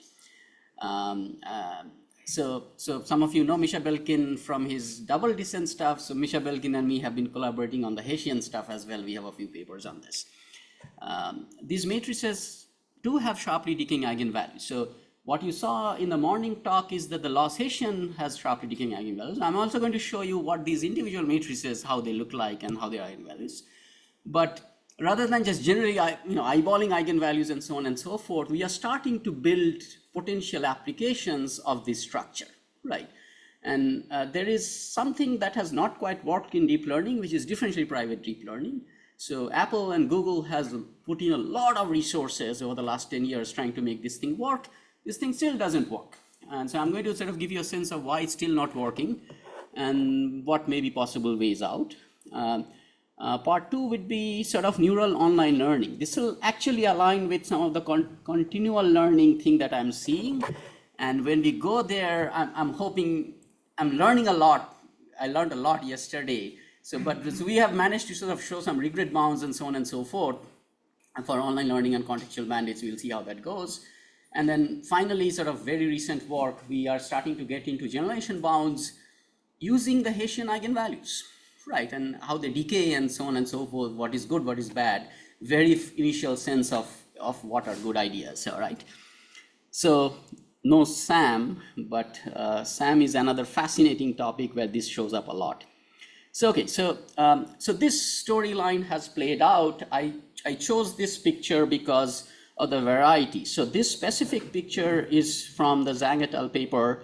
The Yao et al., this is the Hessian paper, which sort of people who are plotting these things, they are using this. This is from Mike Mahoney's group. Zhang et al. Is Tom Luo's group in China. Our stuff basically archived 1907. This was our first paper on this theme, on the Hessian and so on. And I'll show some results from ongoing work in terms of the Hessian pictures. So what are we seeing over here? I have 24 slides, right? So MT had requested keep time for discussion, so I went for that. So definitely feel free to stop, because that's, I think, a much more desirable thing rather than me showing you like 500 slides of various things. So if you pull up Hessian, pull up one of the standard models, what this is showing is VGG16, ResNet 18, GPT-2, GPT-2 Nano, VIT base, and so on and so forth. Variety of models, right? And then what is happening is at initialization, we are looking at the spectral density of the eigenvalues. So x-axis are the eigenvalues. The way they plotted it is that they actually normalized it. So the values you're going to see is that are scaled at 1. So they basically, I think, took the 5th largest eigenvalue and divided everything with respect to that. So sometimes you will see things crossing 1. That's because the top 5 eigenvalues. Later slides, our plots, we are not doing the normalization. So you will see that what the actual values are and some interesting behavior that happens. So these are the spectral density plots, and mostly using Hessian, which is the Yao et al. Code. This is Mike Mahoney's group, I said. And then what I want you to pay attention to is the y-axis. It's in log scale. Sharp decay after around 0. Sorry, so y is the density? Y is the density, yeah. So you're basically plotting the probability density of the eigenvalues. And then it concentrates sharply at 0. These are not exactly 0. These are like 10 to the minus large. And then it decays. So when you initialize, the structure is pretty symmetric. There's still a fast decay. By 25% of the steps, number of epochs you're going to run, 50% and 100%, right? So basically after the initial few phases, it basically there are a few large eigenvalues and mostly concentrated around 0. There are both positive and negative eigenvalues. Whatever field that your subfield of ML you're working on, right? Basically my appeal is let's start taking advantage of this. And maybe let's also do some theory. Why is this happening again? Given this is a variety of models, VGG, so CNNs, ResNets, GPTs, VITs, and so it's not like, oh, it's working for ResNets, not working for GPT models. No, it's actually working for everything else, for all of the models we are seeing. This is fascinating, right? And particularly after the 25% of the steps, this is very sharp. Right? There are only a few large eigenvalues. Question? You still have negative eigenvalue at 100%. Yeah. You still have small negative eigenvalues, and we will see how they behave. The iteration, or how you picking, these are just the points in the iteration, I guess, right? They're not all converged. No, so I think fundamentally the loss is non-convex till the end, and that will show up. And we'll get more clarity on where the negative eigenvalues are coming from to some extent. But so I'm saying, I love the fact that Hossein basically showed you versions of this. I'm showing you versions of that. This is going to be the theme, right? But he went with Sam. We are going to go with something else. But this is fascinating structure, right? So, and we can complain about, oh, there's probably a bit more numerical linear algebra that needs to happen. Hessian is a pretty decent code, but probably people who know more about how to plot these spectral densities can go. But I have stress tested it. I've basically created random matrices. It's given starting with the eigenvalue structure and planting one large eigenvalue here. I have stress tested it within our group, and it actually behaves quite nicely, right? So, and then I'm going to sort of focus on the last 50% of the steps of that same picture. So I think Lee et al. We had similar things. We couldn't plot this one. So understand the structure that there are a few large eigenvalues. Right, large as in moderately large, they have scaled it so you don't know the values.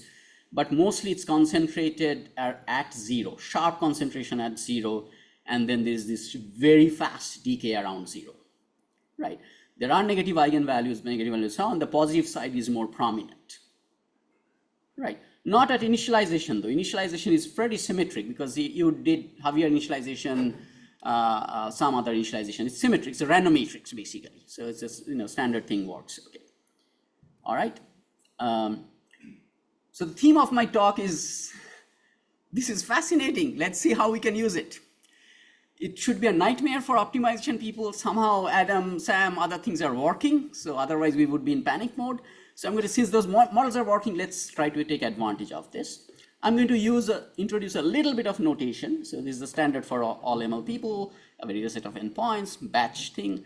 Y hat I is the Fi of theta, which is f theta at xi. So this is my neural network. This is my prediction model. My loss function is the average loss. Sometimes I'll denote it as Li theta, this ith point. I introduce a little bit, again, previous talks had this as well. Li prime, I basically say it's the scalar loss derivative with respect to yi hat. Right, so this is your prediction. Li double prime I is the second derivative with respect to my prediction. So if your loss is convex, so like cross entropy, KL, square loss, and this and that, this Li double prime will be a positive quantity, right? For squared loss, this will be a constant, like 1 or 2, depending on how you're scaling it. So Li prime is positive because it's a convex in the second argument. The loss gradient is basically gradient on the individual points, which will be the gradient of the scalar loss times, this is the vector, the second term is the vector, the gradient of the predictor, right? So the scalar losses basically tell you how well you are doing on that ith data point. For squared loss, it's just the difference, yi minus yi hat for cross entropy. At interpolation, this Li prime will go to 0 because you don't have anything left, so the gradient vanishes. But the vector part of the story comes from the gradient of the neural network, of the predictor, right? The loss Hessian is the interesting part. So the loss Hessian, again, by chain rule, you do it twice. So you get Li prime times gradient of the neural network predictor gradient transpose. This is what we are going to call the Gauss-Newton term. I think Hossein and me agree on this terminology. A bunch of us use this terminology. The second term, his enemy term, is my predictor Hessian term. This shows up in our paper. I'm not making this up. So I think they call it enemy, but we had an ICLR 2023 paper where we called it predictor Hessian. Li prime times the Hessian of the predictor. Right. This is the bit he was talking about, not to ignore this term and so on and so forth, right? So far people have shown the spectrum, eigenspectrum of this quantity. Let's focus on the first one. Li double prime is positive. This is a positive semi-definite matrix. This is a trillion by trillion matrix with rank at most n, your data set size. All right, this cannot produce negative eigenvalues. The first term cannot produce negative eigenvalues, right? The question is, are these n eigenvalues like uniformly spread, or does this term also has some decaying positive eigenvalues? I'm going to show you that, right?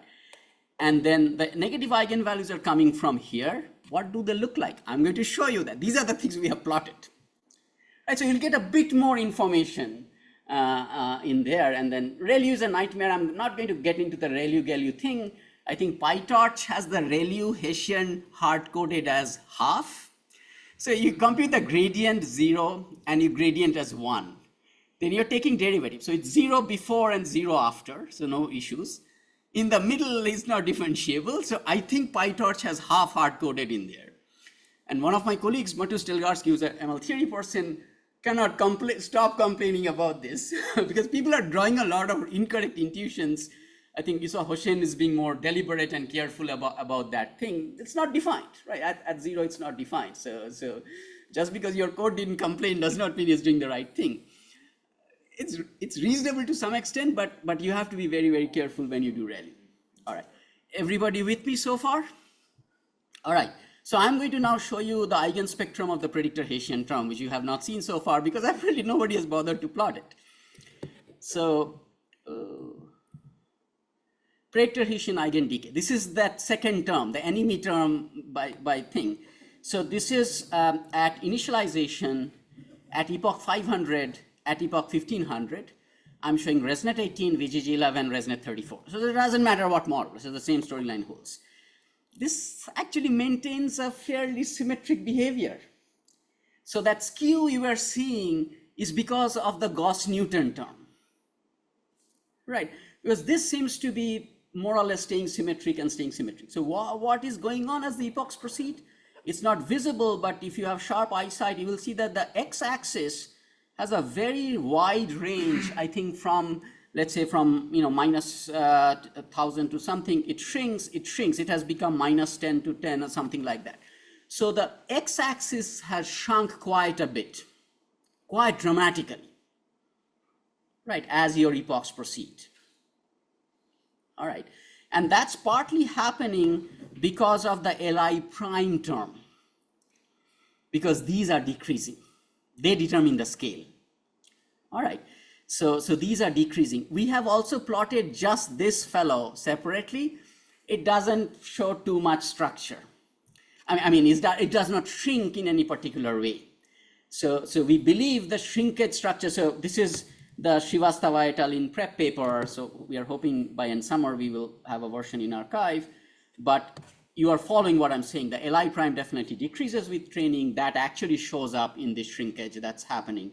But otherwise, yeah, it is, otherwise has no preference in terms of biases and so on. Maybe it's coming or not, but did you do like class-wise or something? We haven't, yeah, we haven't. I am taking pity on my students, but we will be running a lot of experiments on this, right? So because we have to understand this matrix more, and now Hossein has provided another incentive of understanding this second matrix more. So we are anyway focusing on the second matrix and to understand what's going on. Can I also ask about the impact of the loss function? Impact of the? Loss function. The choice of the loss function? Yeah. It will have an impact because for, I think cross entropy is what we really want to eventually get to. Our initial experiments, many cases, we are using square loss to get things started. It's a little easier and so on and so forth. But we have plotted this thing for both square loss and cross entropy. The qualitative behavior does not change. All right, so loss Hessian decomposes. The first term is positive semi-definite, gigantic trillion by trillion matrix with maybe at most n positive eigenvalues. I haven't really shown you the Gauss-Newton term, how the eigenvalue decays. We'll get to that in a moment. Right. Okay, so you have a mental map of what we have, probably a little bit more details than, and there's some theory for wide networks. So for wide networks, the advantage is that we can actually do theory. So for neural networks with width m, the spectral norm of the second term can be bounded by order 1 by square root of m, meaning that you make the neural network wider and wider and wider with those usual initializations, right? So on and so forth. You can bound the spectral norm, right? So this is our ICLR paper with my dear friend Misha Belkin. Misha has gotten hooked into this. He's interested in this. He's playing with it. Misha and me know each other since we were both graduate students, but we have never written anything together. So finally, we decided to write a couple of papers together. Both of these papers are with Misha's group, my postdoc and his PhD students. So what's the consequence of this? So for wide networks, then the loss Hessian can be approximated by the Gauss-Newton term because the spectral norm of the matrix over here is small. As m goes to infinity, this term basically vanishes. For m of 512, which is what we often use, or 256, this does not vanish. So this is where the NTK theory has missed this part, right? For NTK theory, m goes to infinity, or the spectral norm becomes small, you are golden, right? So wide networks, this is not going to show up. And again, any theory paper, we had the usual set of assumptions, but this is the standard set of assumptions people have done since the 2018 NTK type papers, and then Alan Zhu and Simon Du, a bunch of other folks before us have done these things, Sanjeev Arora's group and a bunch of folks. So under those basically same assumptions you can show this. So for infinitely wide networks, then the Gauss-Newton approximation is exact. Unfortunately, we don't work with infinitely wide networks, and this clearly does not vanish. I mean, you run experiments, that's why. You do theory and then you run experiments, say, oh man, this is not vanishing. So we have to basically proceed keeping this in mind. And then, we showed that basically to get the effects, if n is your number of samples, m omega n, the width being proportional to the number of samples suffices to make the NTK positive definite. This is again another paper me and Misha did, just a continuation of that thread of analysis. So if you're up for theory, and this is where all those Hermite series expansions come in, and you know why the activation functions cannot be polynomial. So if you like the weeds are there, right? So, but I'm not going to talk about the theory today. I'm going to talk about something else. In reality, the prediction terms plays a role in learning in general and so on. Okay, so I'm now going to get into the first application. So any questions so far? Everybody with me, more or less? Okay, so differentially private deep learning. So different notion of differential privacy is that I do not want to reveal information on my data points from my trained model, right, or from the gradients. And what they basically, if I change one data point, that should not change my model very much in a distributional sense. So DP has been very, very popular over the last 15, 20 years. The way DP SGD works, differentially private SGD works, is that you have the gradient on the ith point at time step t. They clip the gradient for the math to work. This is actually an important step, that they need a control on the L2 norm of the gradient, right? So they need to do that. And then your update is basically a mini batch gradient descent, but you add Gaussian noise to obscure information so that an adversary cannot figure out what are the data points and so on and so forth. This is standard. This is BT N0 sigma square identity. All right. So for epsilon delta differential privacy, the original formulation, the variance depends on the desired epsilon delta. Typical settings have sigma square proportional to 1 by epsilon square. So your epsilon is like 0.1. Your sigma square is pretty large. You are adding a lot of noise on each one of the trillion coordinates. So the reason DP-SGD has not worked, that is a lot of noise, right? In terms of norm, that noise vector is at least square root of P. This is the dimensional, P is the dimensionality. So this does not work. Right, so if you take CFAR10, run basic SGD or Adam, and then you take CFAR10 and run this algorithm with constant variance noise in every coordinate, is a disastrous performance. This has been driving a lot of the smartest people in our field completely crazy, right? So, Kunal Talwar and Vitaly and others, they've just been at it for a very long time. It's a hard problem, right? So it's a very, very hard problem. What is driving them crazy? The ability to make differentially private training of deep learning models a reality. The performance is very poor because of the amount of noise you're having to add. Just a comment. You probably know better, I'm not from this field, but there was a paper from DeepMind where they got really good, sorry, it's not done, where they got actually really good performance with DP. Okay. So do you know about that? I probably don't know. I was curious what happened there. Yeah. This has been a battle, and if anybody's making progress, that's actually really wonderful. I can send the paper. Sure, yeah, that'll be great. That'll be great. So I'm not a DP person. This is joint work with my dear colleague and collaborator friend, Stephen Wu at CMU. So this ICML paper, it was ICML 2022. Yeah, okay, yeah. So what is the problem? Is that the requirement for the differential privacy is too strict? It is too strict. You have to add a lot of noise to hide the data. Yeah, and then you run this noisy gradient descent. So, Langevin dynamics also looks like this, and there are a whole bunch of other algorithms which look like this. But this is too much noise, because this is constant variance noise in every coordinate. That doesn't lead to a good model. But it doesn't make sense, some things need less noise, other things you don't. Yeah.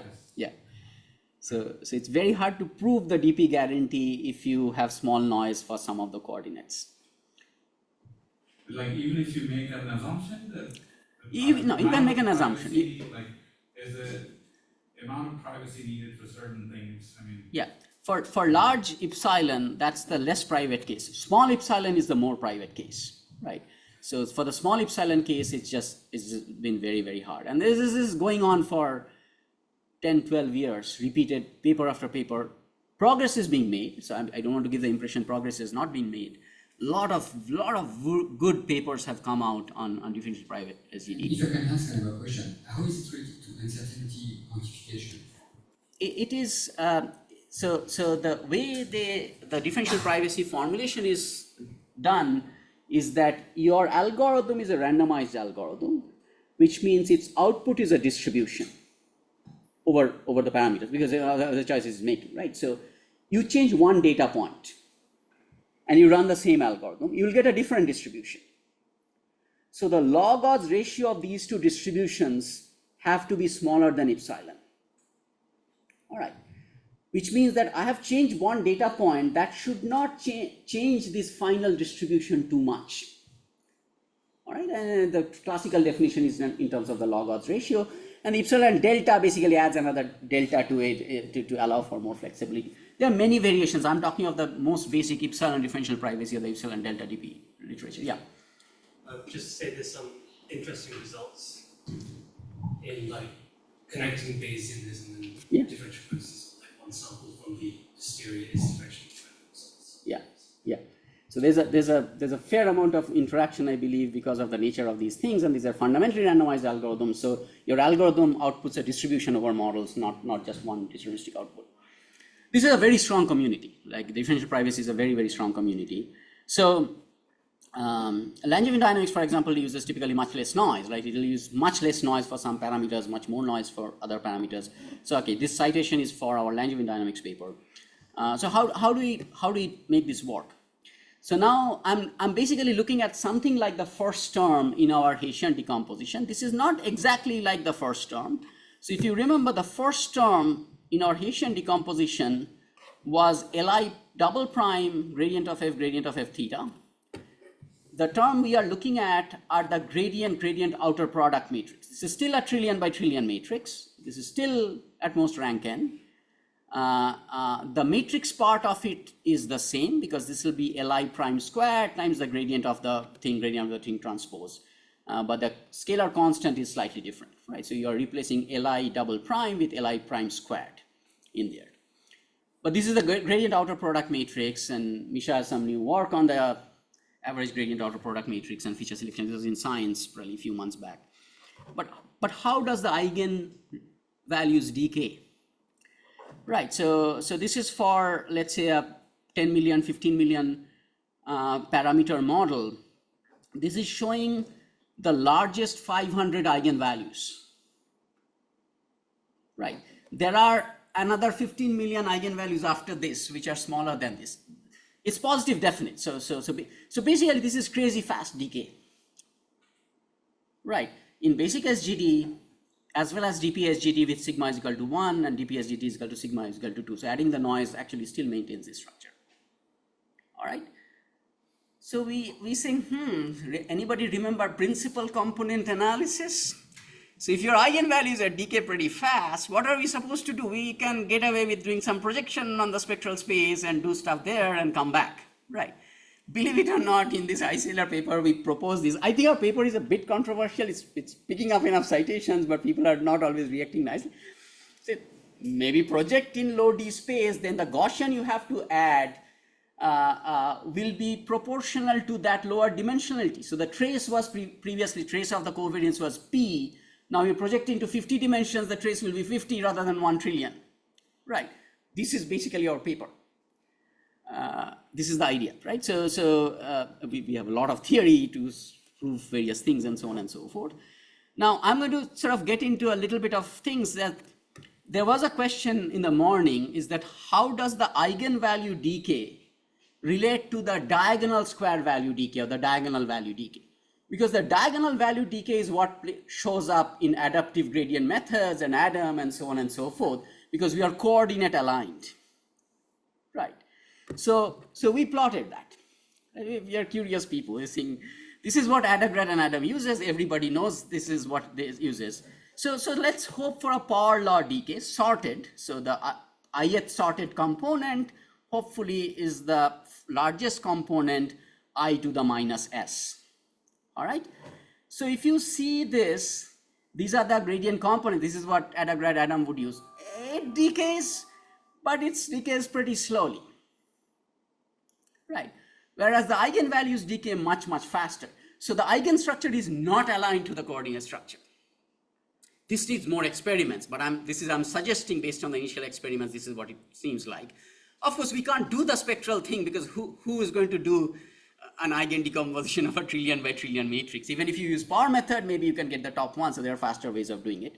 But we are trying to understand, right? And this is saying that what Adam and Adagrad uses, which is the coordinate-wise decay, that does have a decay. I mean, this is in log plot, but the S you can easily show is less than half.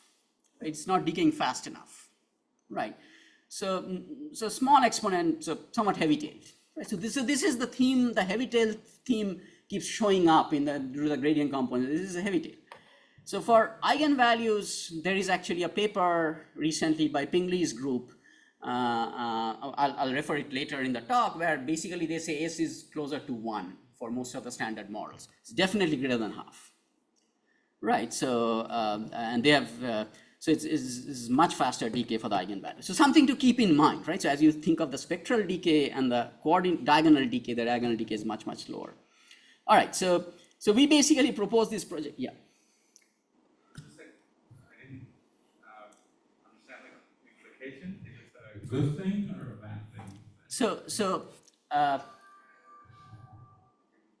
if you believe in algorithms which can be projected, so Adam Adagrad is trying to do certain things, right? But it's not trying to project into a low dimensional space. This is almost suggesting maybe there's a good space we can almost project it to. And there are papers, with titles like gradient descent happens in a low dimensional space, and Guy Gurari and others have done papers like this. So this is something people are starting to study, that we have a lot of redundancy in the trillion dimensional space, right? If you start looking at the spectral structure, computationally we are it's a nightmare situation, right? So I'm saying that, but there is this structure, and maybe we don't need to necessarily operate every time in the trillion dimensional space. Sometimes we can come down to this low dimensional space, do things and go up. Some of the work we are doing are motivated by this, and we are getting reasonably decent results. Question? Yeah, and just a comment, this kind of spectrum eigenvalues is kind of related to a joint Gaussian distribution that is again related to some linearization. Mm-hmm. So if this, even though if you take a snapshot, it shows this, it doesn't imply that the linearization in this subspace implied from this will actually work because of this non-linearity that kicks in. Yeah. So running into more time can get you similar spectrum, but the space will be different, I guess. Yeah. So it's like, I see the point. Yeah. There are some hidden. So the spectral space, the top part of the eigenspace rotates slowly, but the largest eigenvalue we have found actually switches between things. For a K class problem, it's typically K minus 1 top eigenvalue. So Rongley's group has some initial analysis of that. A bunch of us have reported this, but you're right that the spectral space also rotates ever so slowly, and the top eigenvalue keeps switching. So if you guys are familiar with the edge of stability phenomena, this has been recently reported, which is, it reduces the loss, then it starts oscillating. But it still keeps going down. So that, if you look at the eigenvalue structure over there, that EOS thing happens because of the top eigenvalue switching. Because it almost becomes a power method at that point, but the top eigenvalue becomes orthogonal and so on. We have these experiments, we don't have any theories, so we have not released it, but I'm realizing many people have observed these things. EOS, if you have not seen, is quite a fascinating phenomena for optimization people, where the loss oscillates, but it keeps going down, and this happens in SGD Adam and these kinds of things, closer to convergence. Okay, I'm going to sort of move on. So, we basically construct this top K eigenspace. It's a differential privacy thing. So in the paper, we basically use a public data set to get estimate of this. And then basically what you do is that you do a projection. Basically you do VV transpose gradient plus this quantity. The result of this, since you have projected into a K-dimensional space, the Gaussian effect is now K-dimensional, not not trillion dimensional, right? Because it has been collapsed, and you apply V transpose, it's going to work just fine. Okay, so this was the idea. We have all kinds of proofs of differential privacy and so on and so forth. I'm going to skip those. The theory could be improved, but we basically wanted to get the idea out. This was in ICLR 2021. It's been a couple of years. So what we found in terms of comparison, performance comparison, the projected thing that we proposed, and this is DP, in the low epsilon regime, which is high privacy regime, right, where you are having to, so DP-SGD, we are outperforming DP-SGD. As epsilon increases, you want less and less privacy. We hold our ground, but DP-SGD catches up because it's adding less noise and it's able to do as good as we are, so computationally. The R DP-SGD, so people who like random projections rather than spectral projections. So this is the random projection version of it. So you do a random projection that preserves a lot of the properties, Johnson-Lindström's lemma and those kinds of behavior. Some data sets it didn't do so well, so we didn't investigate it properly.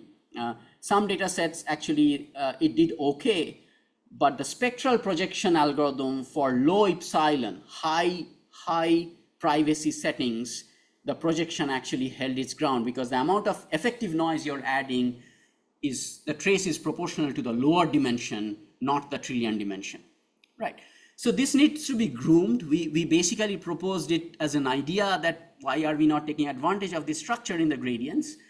As I'm saying that, I think our paper has created a lot of mixed reactions. You'll find that it's being cited, people have developed variations, complained about our paper and so on and so forth. But it is what it is, and it's taking advantage of this structure and so suggesting that we have redundancy in this space because of this decay. Computationally, this is not a good idea because we are talking of somehow figuring out the eigenspectrum and so on. Can you take advantage of this? All right. There's additional results in terms of increasing the projection dimensionality helps. That's not surprising. K is equal to 10 to K is equal to 50. Your performance improves. This is still much smaller than trillion dimensions, right? So we are talking about 50 dimensional projections and so on and so forth. You are able to, so train and test accuracy increases. And then using the number of samples from the public data set to estimate that subspace, increasing the number of samples helps. You get a better estimate of the subspace. You're projecting to a better subspace and so on. Okay, so this is sort of, we are not the only ones who have explored projected gradient descent where the projection is based on the active spectral space. There's some pitfalls to it because we're realizing a second component of the Hessian is important and that may get lost. Okay, I'm going to probably get into this part, which is probably going to be most interesting to continual learning people. So I'll revisit the online learning paradigm, which some of you have mentioned, and the regret bounds and so on and so forth. You mentioned in your talk, right? So the standard online optimization setting with deep learning models, we are trying to do this. So current deep learning model with parameter theta t, a new sample xt plus 1 appears. All right, you make a prediction based on your current model. That's your y hat t plus 1. All right, nature reveals the true yt, which our assumption is h xt plus 1, h is unknown. That's a bad typo, h is unknown. So then you incur a loss, which is the difference between yt plus 1 and y hat t plus 1. This is the online learning setting. Weighted majority, this and that, all a bunch of things are online gradient descent. You update the parameter using gradient descent or something like that. This is the sort of relationship with stochastic gradient descent. So there's almost 10, 12, 15 years of literature, actually longer. Weighted majority was 1994. Bino was even before that. So Elad Hazan has a nice introduction to this online convex optimization paradigm, showing that online gradient descent or online Newton steps, you can use those things. It'll give you an order square root of t regret for convex losses. This is basically your adaptive algorithm's loss minus the best in hindsight loss. Right? It can at most grow sublinearly with square root of t, and then order log t for strongly convex losses. This is very well established literature, online convex optimization. Guess what the problem is? Deep learning losses are not convex. So congratulations, you have proved these bounds, they don't apply to deep learning. So we were clueless as we walked, oh, let's do this analysis for deep learning models. Saying, oh man, this proof entirely depends on convexity. Right, so then we started eyeballing like, non-convexity is too broad. What is the exact nature of non-convexity for deep learning models? So Hessian has small negative eigenvalues, right? It's not like a disaster, right? So it's like almost convex. There are a few negative eigenvalues sitting there.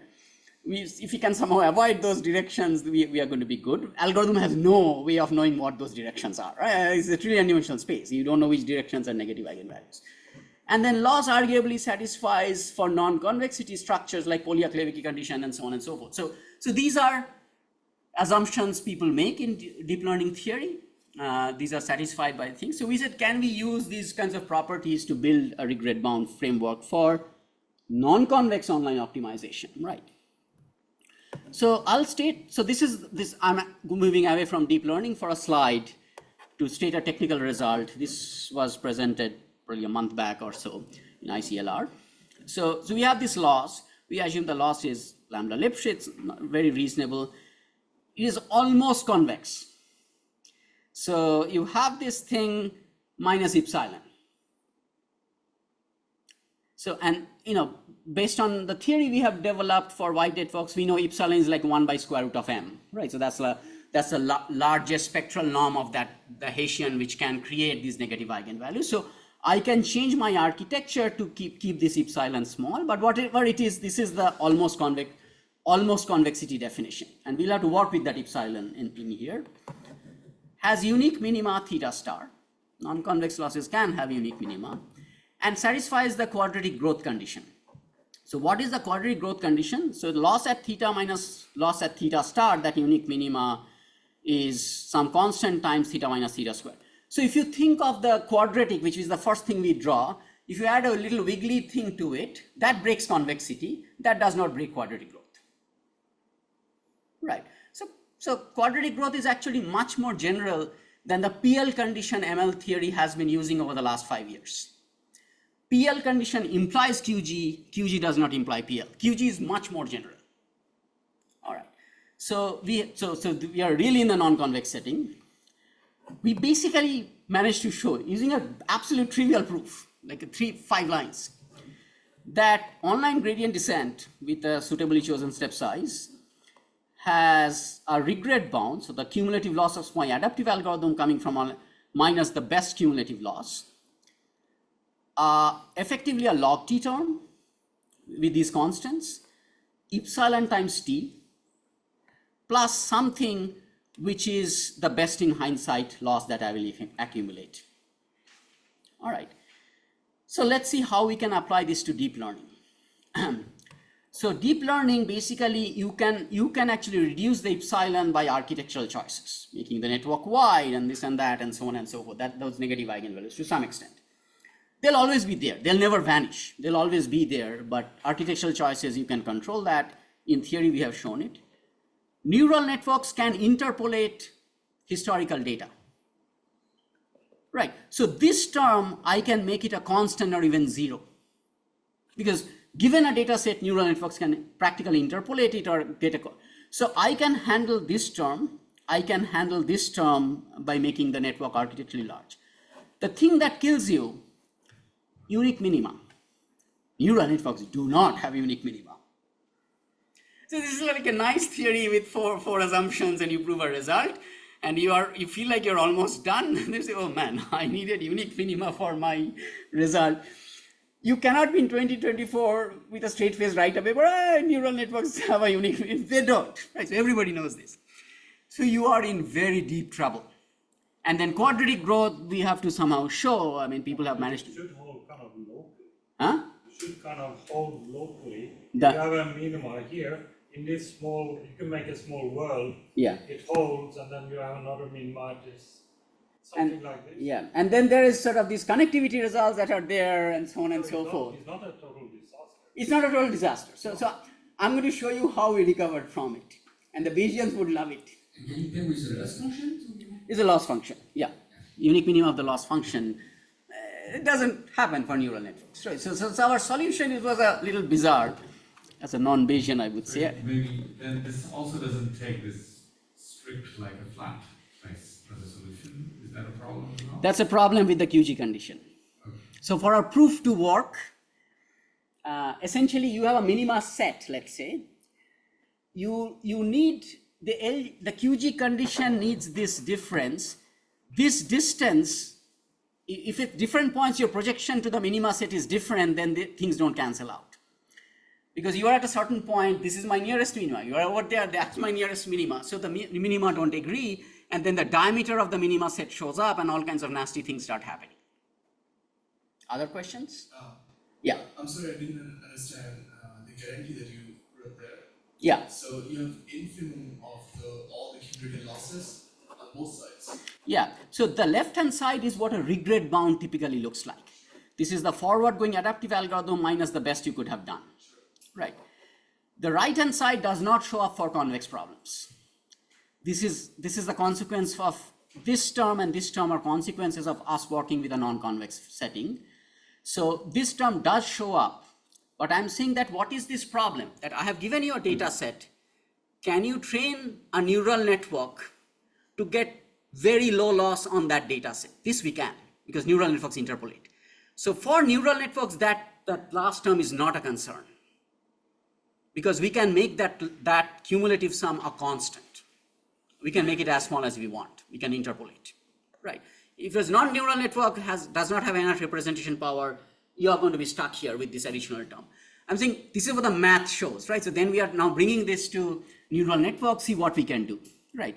We are sort of saying, yeah, the epsilon we can control a little bit with the architecture. Oops, something happened.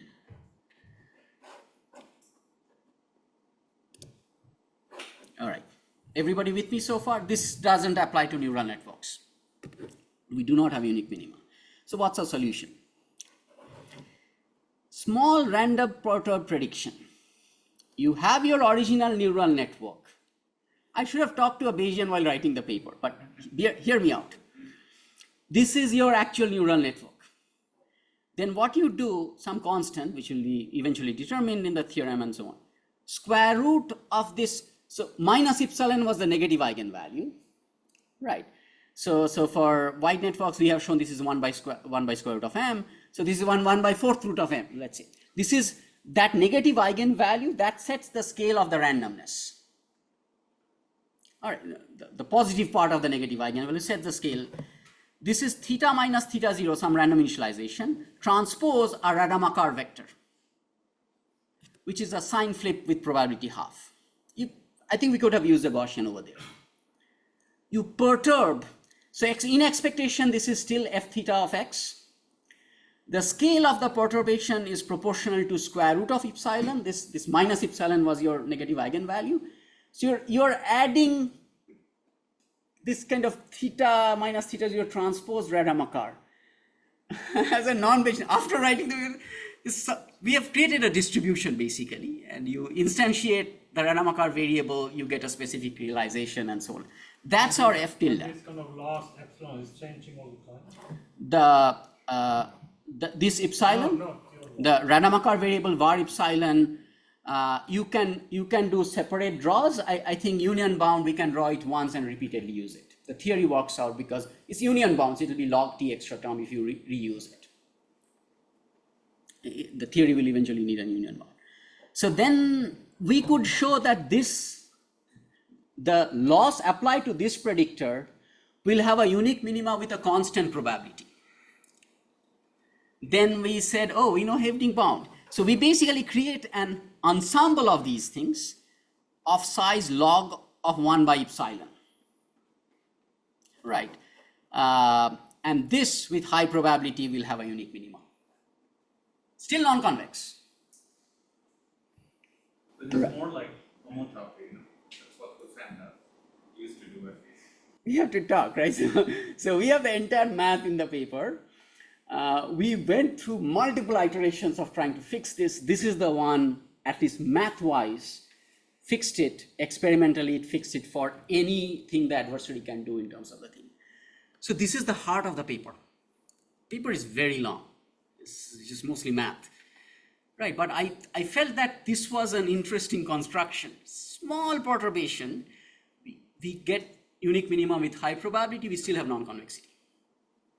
And we can show QG condition. So we can actually show unique minima and QG condition with high probability under the usual assumptions, and interpretation takes care of the last term and so on and so forth. So we are ready. Question?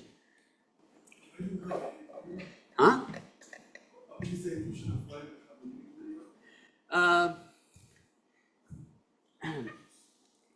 Believe it or not, I'll tell you.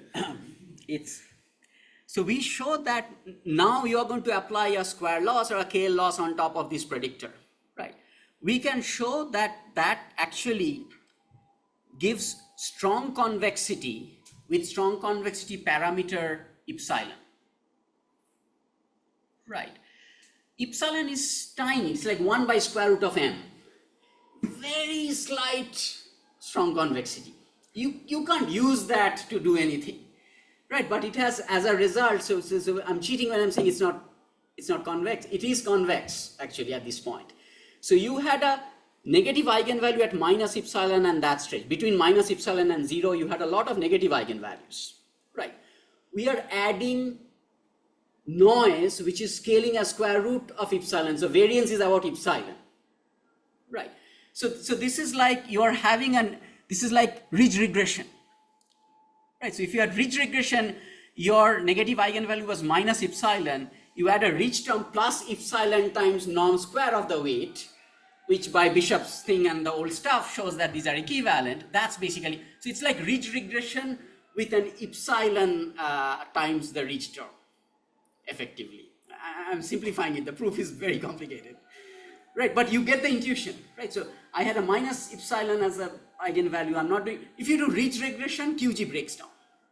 So we also need to prove the QG condition, because ridge regression is very messy, right? For toy analysis, it's very nice, but ridge regression will break the QG proof. Based on your comment, doesn't this imply that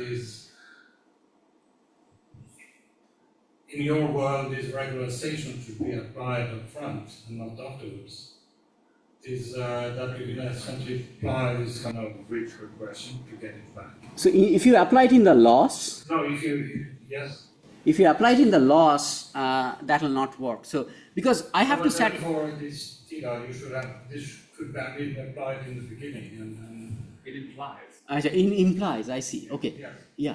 Okay. I should talk to you guys more, because you see, I'm not First thing, if you put all of this together, yeah. because you have a spectrum where most of them are 0, yeah. and then you have no regularization, numerically you cannot determine this. So this will be a numerical nightmare.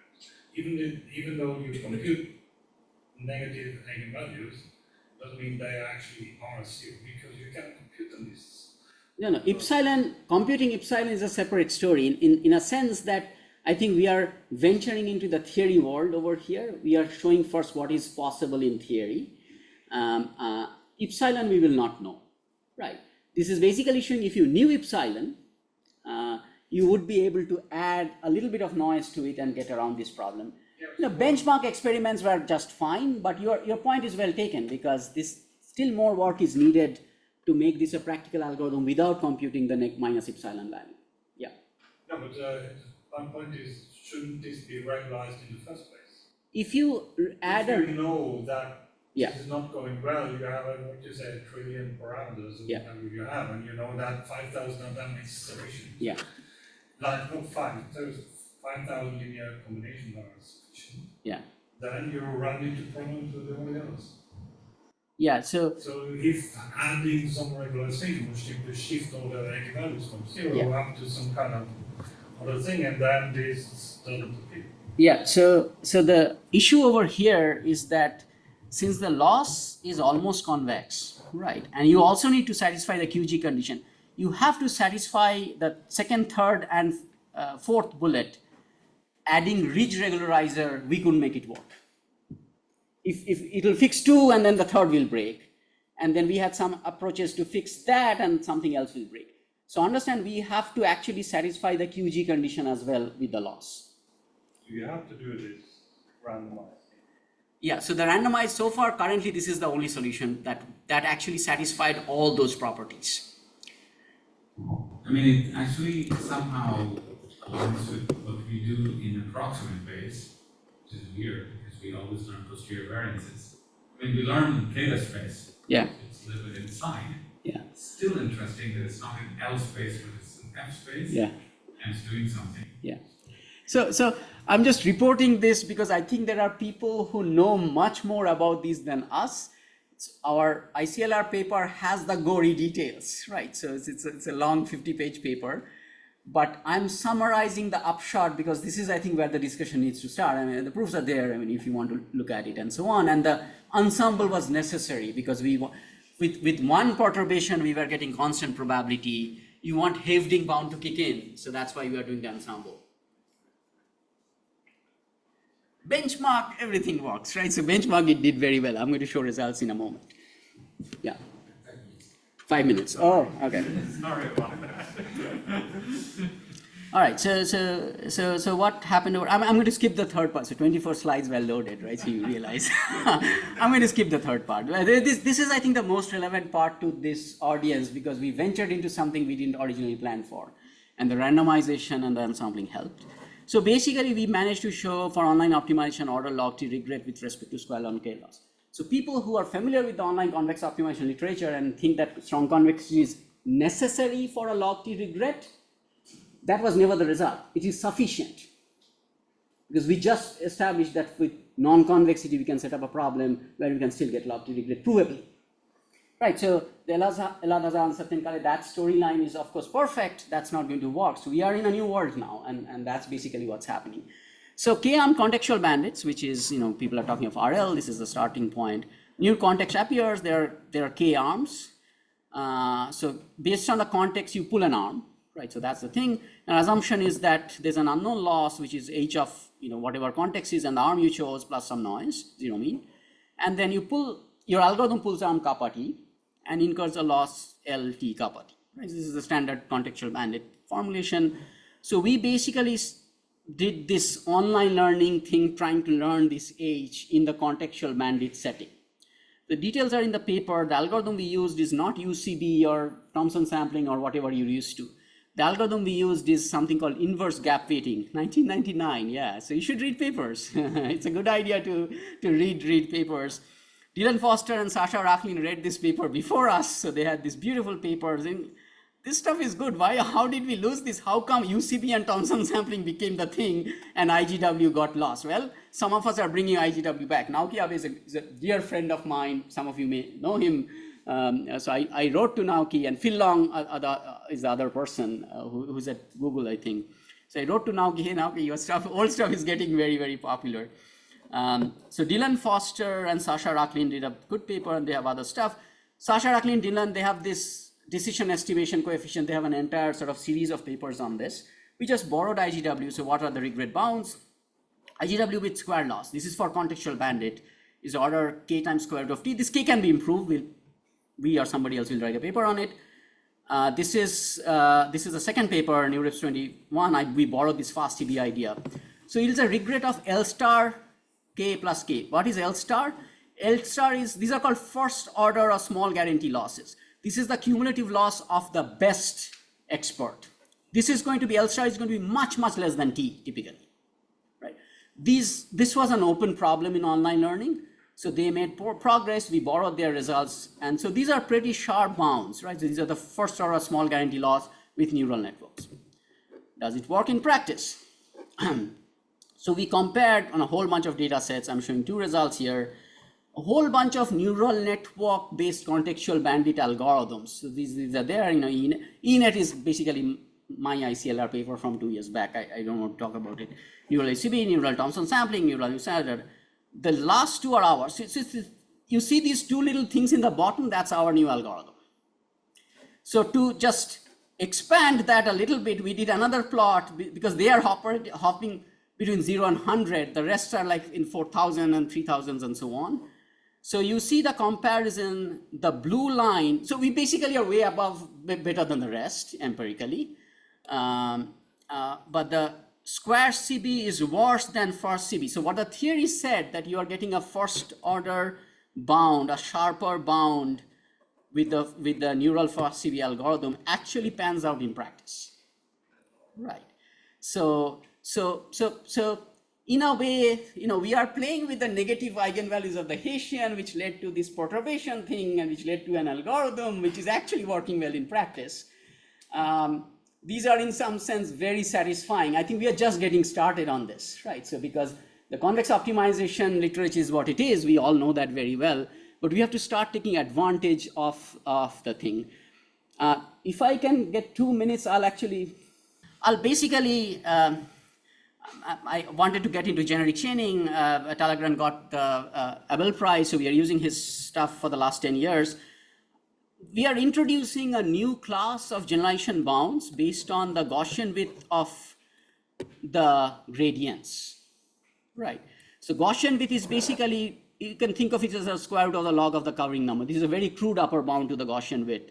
So Verschnin's book on high dimensional probability, Talleyrand's book on generic chaining has tremendous amount of coverage on this stuff. So structure sets have very low Gaussian width. Unit balls of L2 norms have very high Gaussian width, and so on and so forth. So we are interested in Gaussian widths of gradient vectors. We already realize that they are very directional. There are few directions, they are large, and then they decay very, very fast. We expect the Gaussian widths to be small. So we have a first round result, which is bounding the generalization error in terms of the L2 norm of the gradient at your parameter plus the Gaussian width of the predictor. I'll come to the most interesting part. So since the Hessian eigenvalues decay very, very fast, I know you guys have been working on GPT-2 and so on and so forth. This is a GPT-2 result. If the L2 norm of the Hessian eigenvalues are bounded by some constant, L2 norm of the eigenvalues will be bounded by constant as long as the power law decay happens with s greater than 2. This paper actually showed that s is more like 1. This is the eigenvalue power law decay, right? Then you can actually bound the Gaussian width with that constant times square root of log p. What that means is that Hessian eigenvalue fast decay implies good generalization, right? There's a lot more detail to it, and so on and so forth. So these results are coming both algorithmically new contextual bandits as well as pure theory results in that sense. So I would say the main takeaway is this stuff is happening. The Hessians do have this fast decaying eigenstructure. There's no point complaining about it. We want to understand why this is happening. And I talked about both of these terms and how they behave. But let's start taking advantage of this to the extent as we can. Maybe explain SAM, maybe adapt Adam a little bit. If you're doing Bayesian, maybe posterior sampling can take advantage of this, and so on and so forth. So that's basically the wish list. In some sense, getting more serious about this structure that's somehow magically happening in deep learning. I'll stop. Okay, so thank you. Let's thank the speaker.